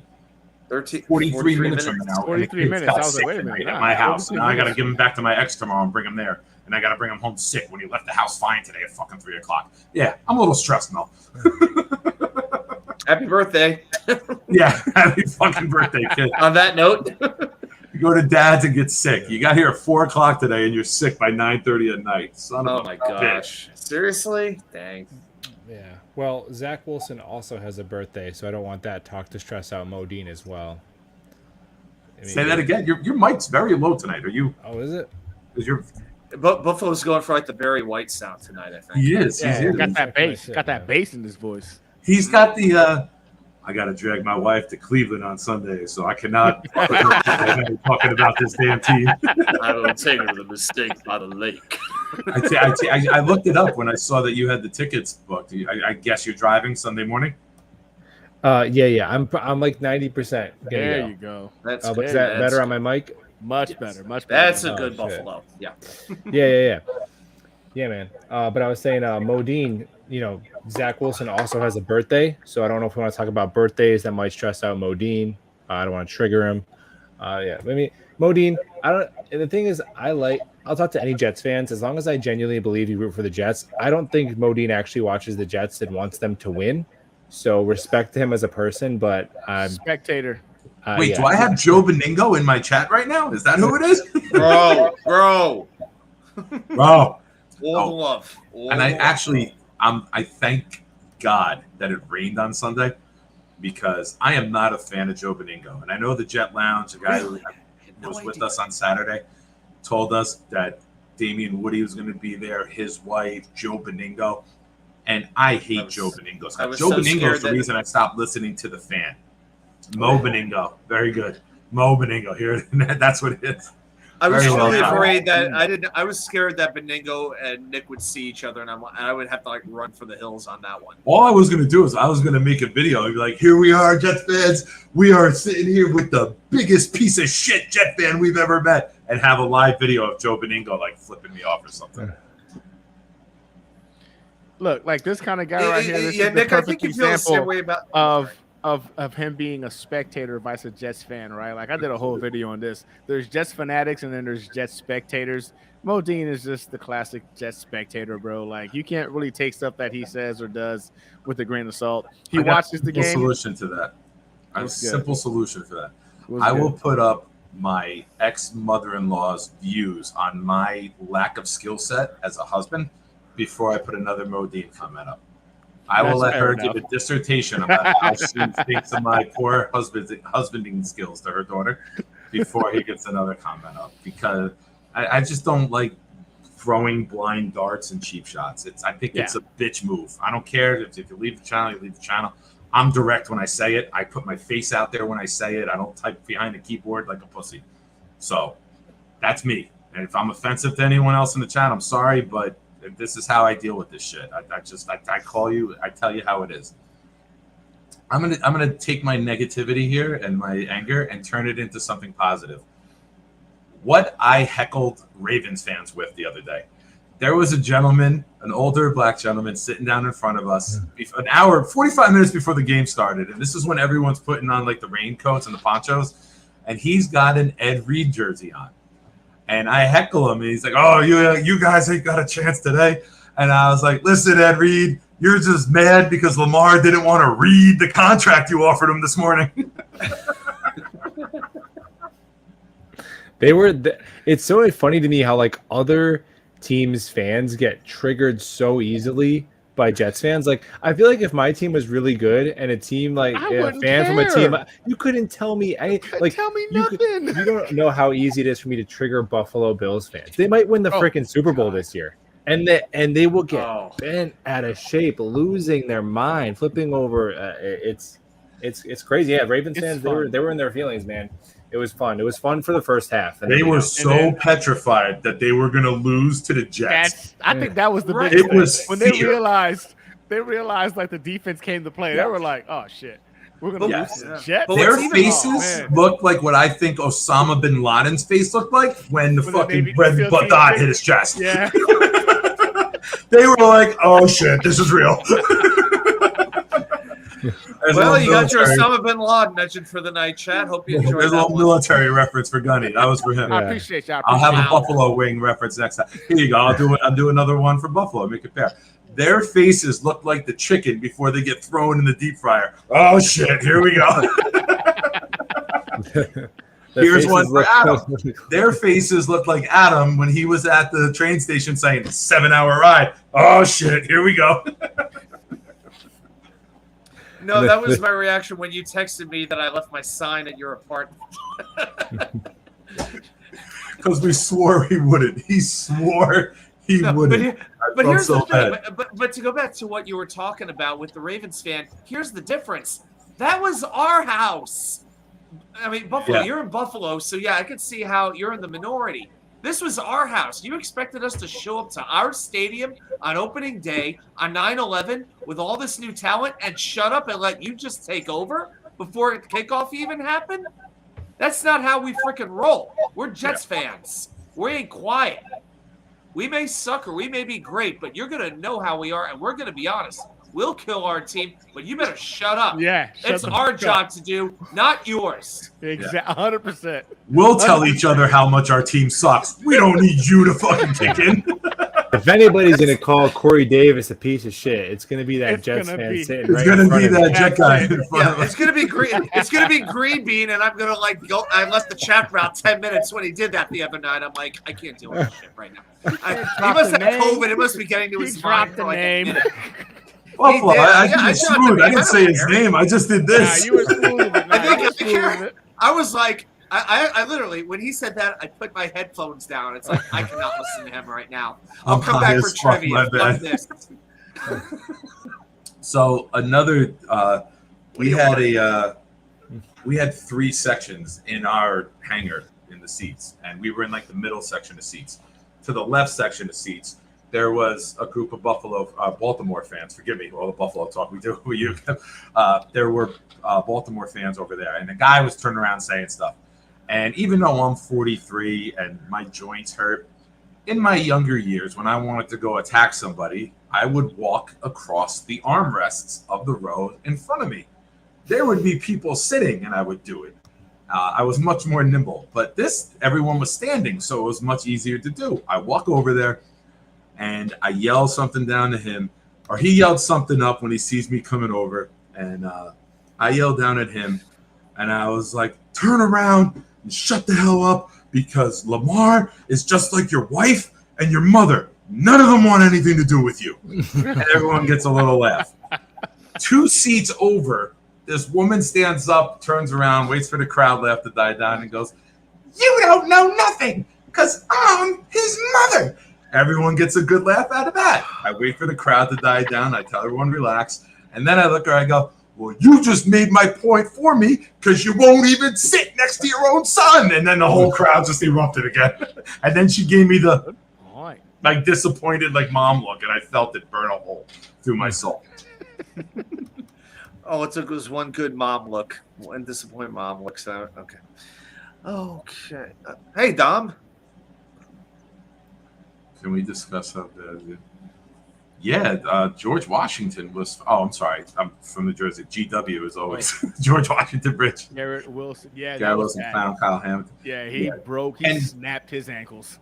Hamilton is the first of many names that are going to get embarrassed with the footwork of Garrett Wilson. It is not. It's not a anomaly that it happened. It's going to be the norm. Like, it's going to be multiple guys each week. How about the 3 guys on the sideline on the pass that he almost got the first down on? He dogged 3 of those guys.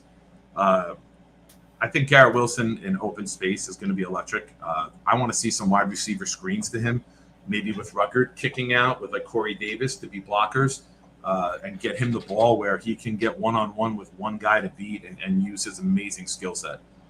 Adam, your thoughts on Garrett Wilson's footwork? Well, first of all, this is the perfect week to do that, because when you have 2 elite outside edge pass rushers going against 2 tackles that are a little bit suspect, you want to get Joe Flacco has to get the ball out of his hands, and he has to do it quickly. So I am all for this week seeing a wide receiver screen or seeing multiple wide receiver screens. You know what? You can't teach the footwork that Garrett Wilson has. You know, that is just like God-given. Gift from God. Right? Yeah, that's a gift from God. God. Right there. And seeing it's not that different than what Elijah Moore did in those scrimmages, the joint practices with the Falcons, when which the Jets seem to be sending out every like couple of days. They kept sending that video clip out.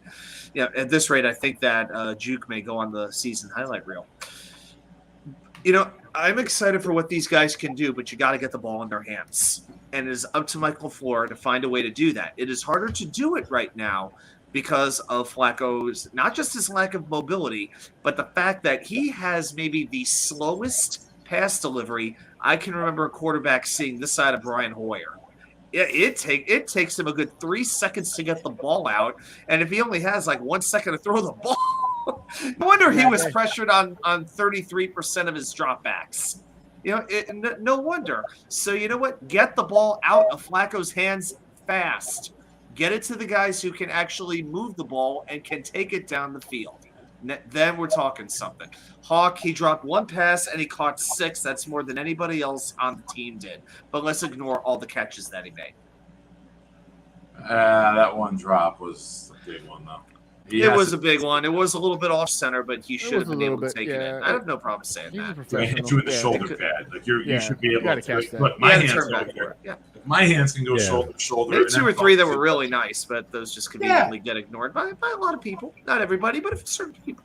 Welcome, John. Thanks for joining us, buddy. Hope everything's well with you. Hope you survived the game.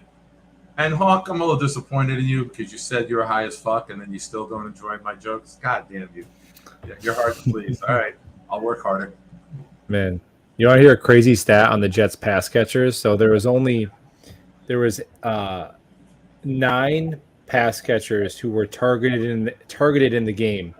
Only 2 of the 9 didn't have a drop, a fumble, or a penalty. Garrett Wilson and Braxton Berrios. That's it. Wow. Oh, and by the way, That's- CJ that's Uzomah insane. was not one of the 9, right? He had no. He Yeah, had no no reception. Nothing. No, it was both the None. running backs. It was the 4 wide receivers and Conklin and Cager. Yeah, Yeah. he had no targets.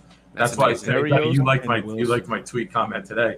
One of the Yeah. Jets beat writers, the one that took over for Connor at the Athletic, says something Zach about Wilson. CJ Uzomah is not going to play this Sunday. I go, what's the big deal? He didn't play Yeah, last he didn't play Sunday last week either. Oh, we're used to Well, this.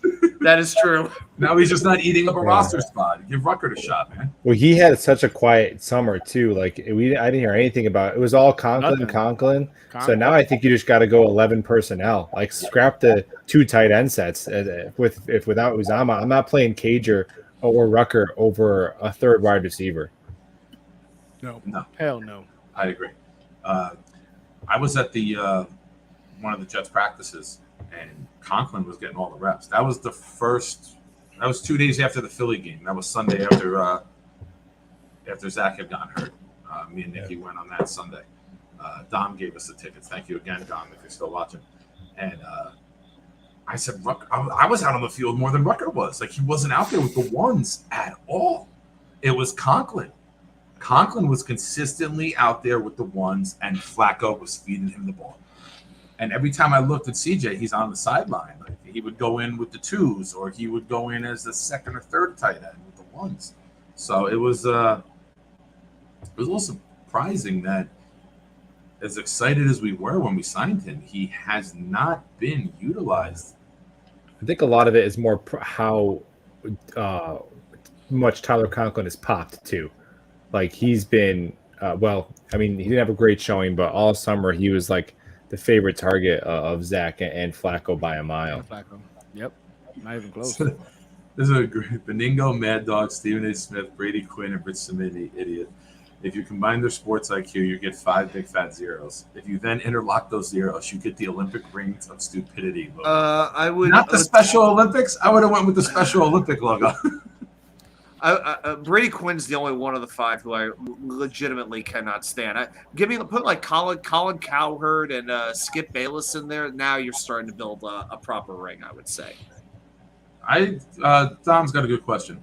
Cleveland DBs don't play size, so who does Denzel Ward shadow? I think it depends on the down distance situation, because there are times Corey Davis is the man. I think if Davis is in the slot, Davis is more effective in the slot because he can go over the middle. A lot of his passes the other day were over the middle. So if Denzel will line up in the slot, I think you could see him on Corey on 3rd downs. But early on, I think you're going to see him on whoever's on the outside, whether it's Moore or Davis. I think it'll alternate. I don't think he's locked on one guy the entire game. I think it's play call specific on what they think we're going to go, what their plan is for what they think we're going to do, if that makes sense, Dom. Yeah. Donnie, what do you think?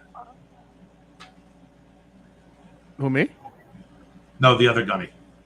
Oh, I didn't hear Gunny. My bad. I'm sorry, I'm messing with you. Yeah, No, Gunny no, Jr. I'm not allowed to. Yeah, I'm sorry, my bad. So with Denzel Ward, man, I think he's going to shadow our number 1 receiver, and I think in this situation, his job is going to be to take out Elijah Moore. Because they're right, he doesn't play aside. He follows the number 1. You know what I'm saying? Last year he did it. This year, last week he did it. He followed, I think it was DJ Moore, all over the place, and I think it'll be the same thing. Good night, Iowa Jets fan. Later, I think it'll be the same thing. Enjoy your man. gas I think- station pizza. Cases. I think Elijah Moore is that guy, man. I think everybody knows. I don't think anybody at this point does not know that Elijah Moore is that dude. Like, they know what he can do. And I think they'll put Denzel Ward on him and force Garrett Wilson and Corey Davis to, beat the other guys. So if I had to pick, I'm going to go with they put him on Moore. They try to go ahead and take Moore out of the picture.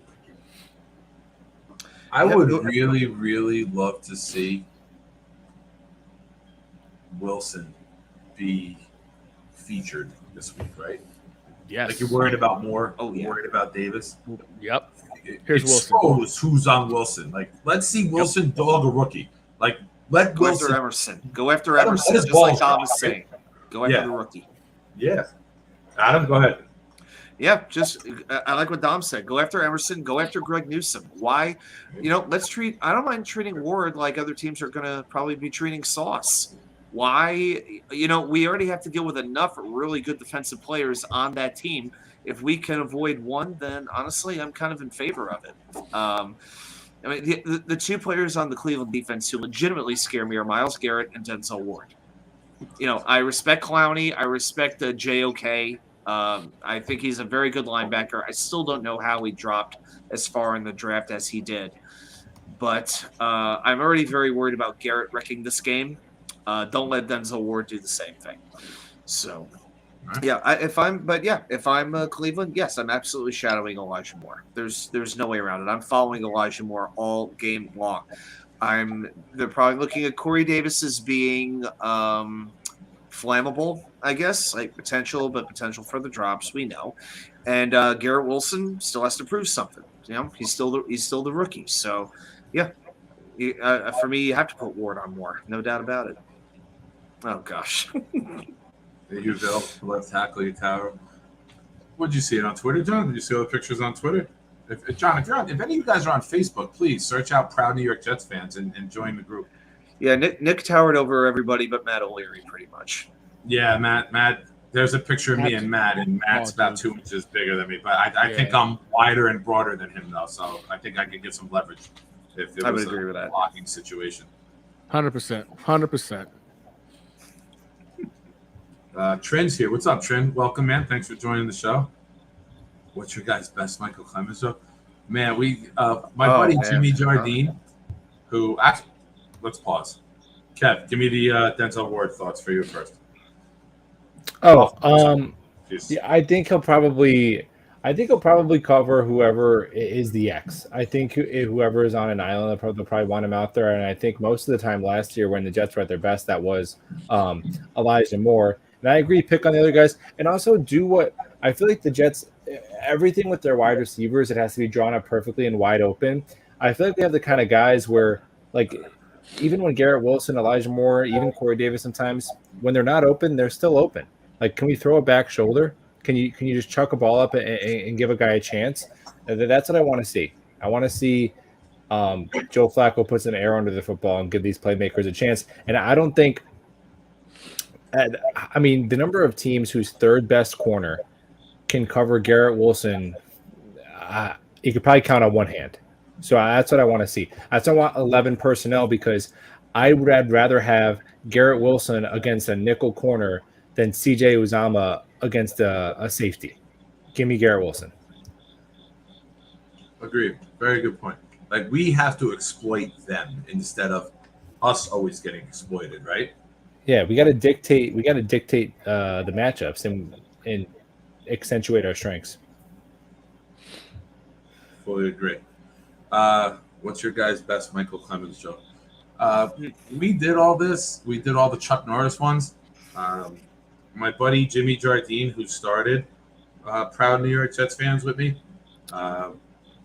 just posted this in all the Jets groups that he was going to make it a thing. And I told him, I was like, bro, we made this a thing months ago. Like, we did it after the first rookie OTA.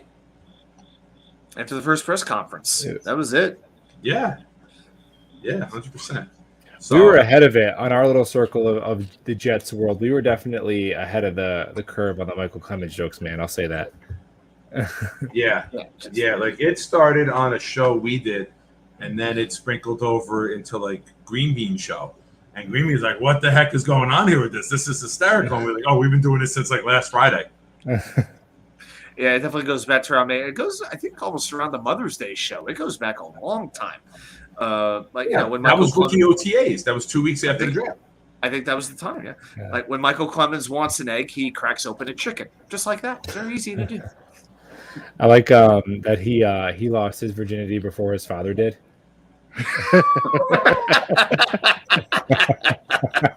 My favorite Chuck Norris is I'll use Clemens. Michael Clemens doesn't do push-ups; he pushes the earth down. Yeah. That was there fun. are no streets named after Michael Clemens because no one has ever crossed Michael Clemens Street. Except Grant Hermans. Grant Hermans is the first. Yeah, that dude was bold, bruh. Bold. No kidding. Oh, this one I never see. Okay, some people like to eat frogs' legs. Michael Clemens likes to eat lizard legs. Hence, snakes. Or the one where after Michael Clemens was born, he like safely drove his mother home from the hospital. Another one was when Michael Clemens was born, the doctor didn't smack him. Michael Clemens smacked the doctor. Smack the doctor. Oh my god, there was so many. There was a Jets Talk 24/7 stream too, where like they did a giveaway based on the best one, and it was cool. Yes. Anyway, guys, Yeah. Yes. I gotta jump, guys. But thanks so much for having me on, Nick. I gotta do I'll the talk same to you guys thing. soon, man. Hey, man, have a Justin's been safe looking trip at me if you like go the on last Sunday. night. Have fun. And I got to thank you publicly. I know I texted you the other day and then thanked you. When the rain really started coming down, Mrs. Buffalo Jet fan went off the we thought she left you and went home, and she was gone for like a full quarter. And you and I were looking at each other. Did she leave? Like Her and Gunny were both gone for a suspicious amount of time. yeah. I went down to get video. Breaking news here on the Friday Night Hangout. Oh, These two shit, I men went both down married up. I can to- testify to that. I'm not gonna lie to you. I definitely married up, 100%. Like, there's no offense, but I went down to get video of freaking Coach Salah freaking being upset about his decisions for the first half. That's what I went down to go do. Yeah, but when Mrs. Buffalo Jet fan left, she had come back with a New York Jet poncho for herself and my son. So thank you again. Kudos to the great, my favorite two people in Western New York. That Two narrows of it two. down. Yeah. Fitzpatrick is now third. Oh, So man. Yeah, awesome. of course, man. Thank you again. That was very cool of you guys to do. You didn't have to do that. I appreciate that. I was going to let the kid learn. Yeah, man, it was great to meet you guys. Everybody in the chat, guys that I got to see, Iowa and all that. I want to see. Wow. That was the same night.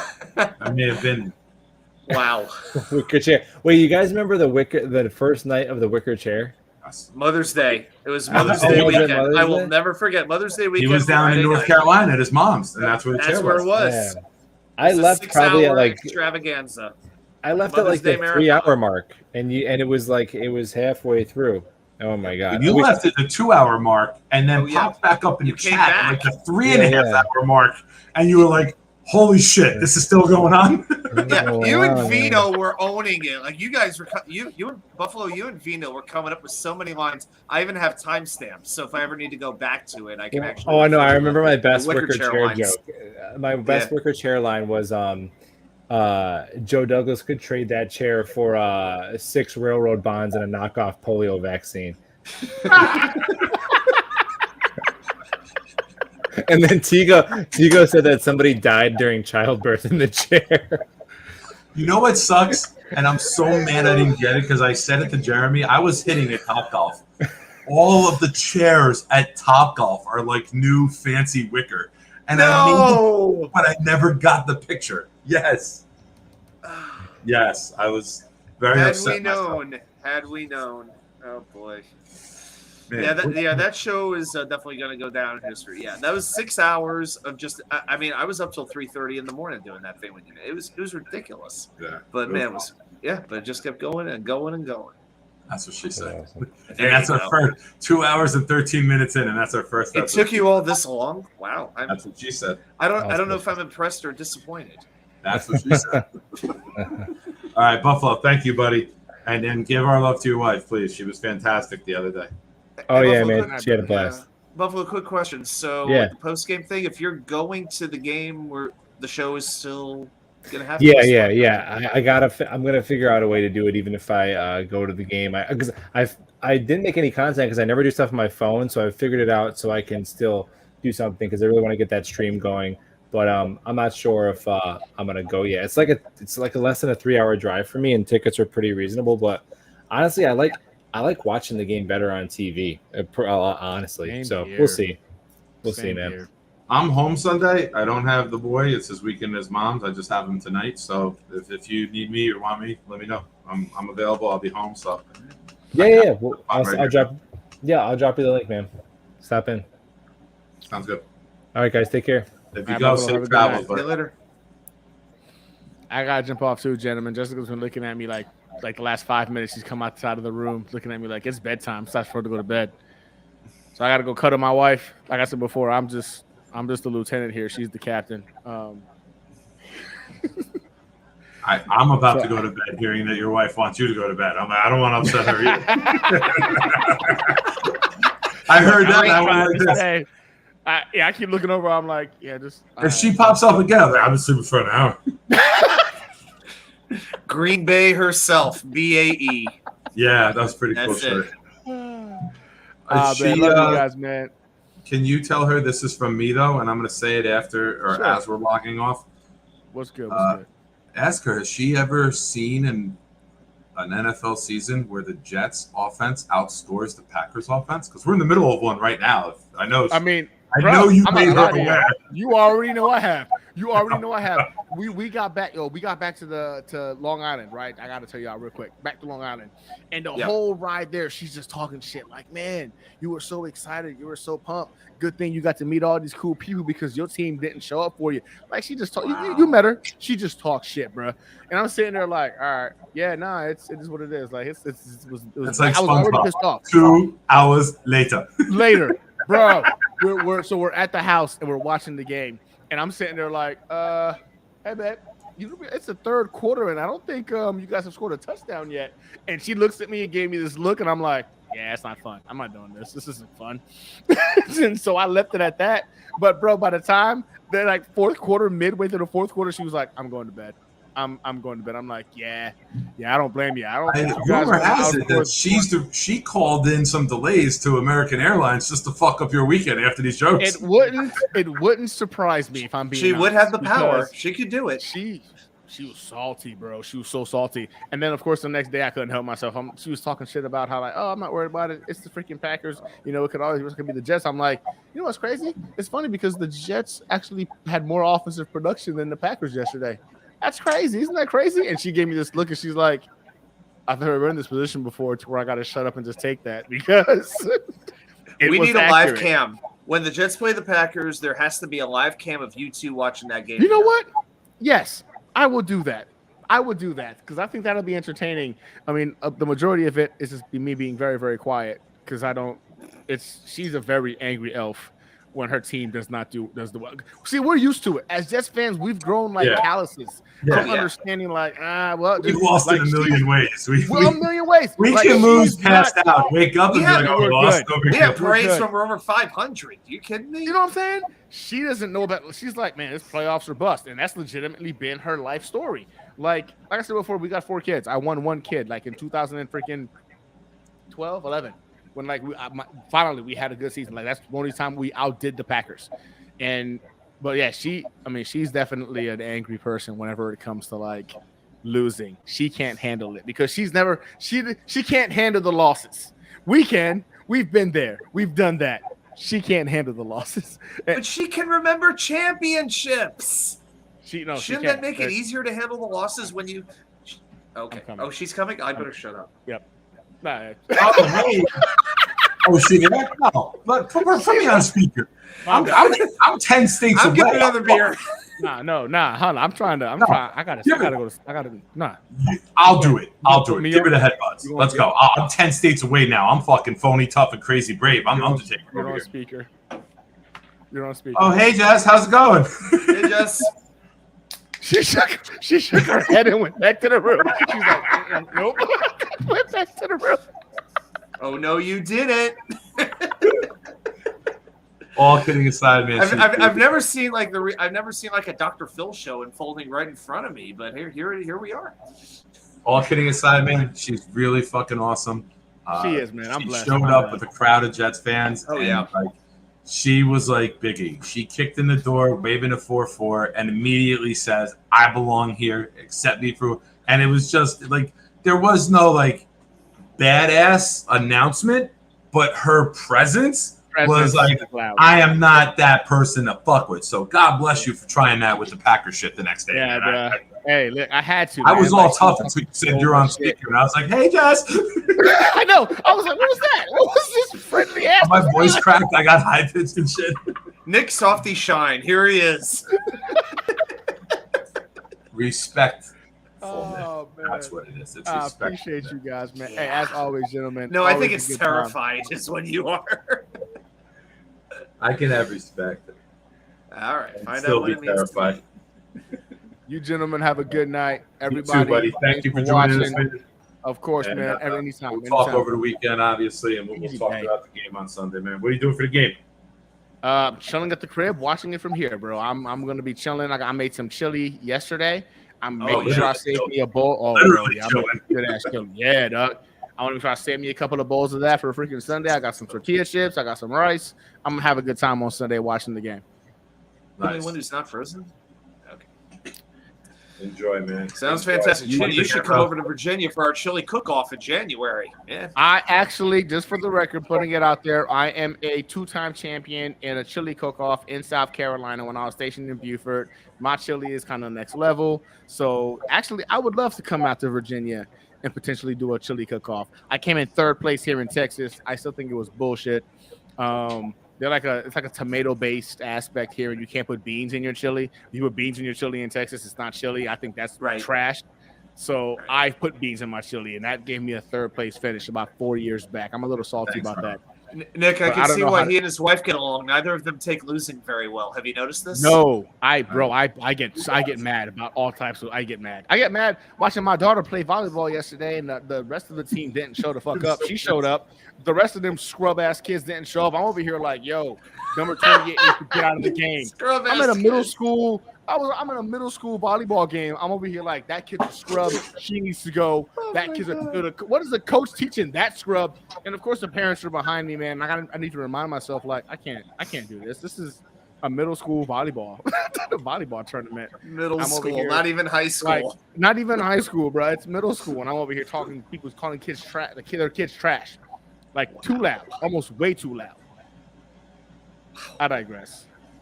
That's Gentlemen, fine. have a good night. I've coached. I've had to deal with parents, and they're like, "Why doesn't Well, Johnny you get the already ball? know. Johnny can't catch a cold during COVID. Calm down. That's why Johnny don't get the ball."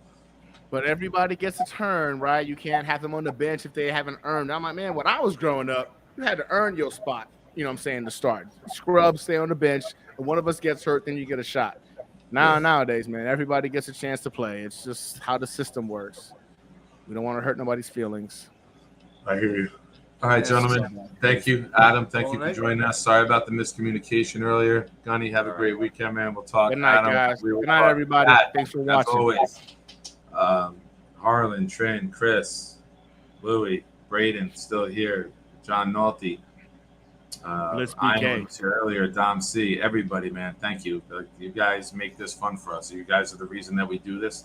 You guys are Facts. the reasons that we plan all these shows because we enjoy talking to and with you guys and the topics that you bring up and you guys get us going. So thank you to everybody. Appreciation all you guys. Let's enjoy the Jet game this weekend. Let's hope that it's a win. And as I say always, be loud, be proud, New York Jets fans. Go Jets. Take care, everyone. Good Go night. Jets. Good night, everybody. Jets.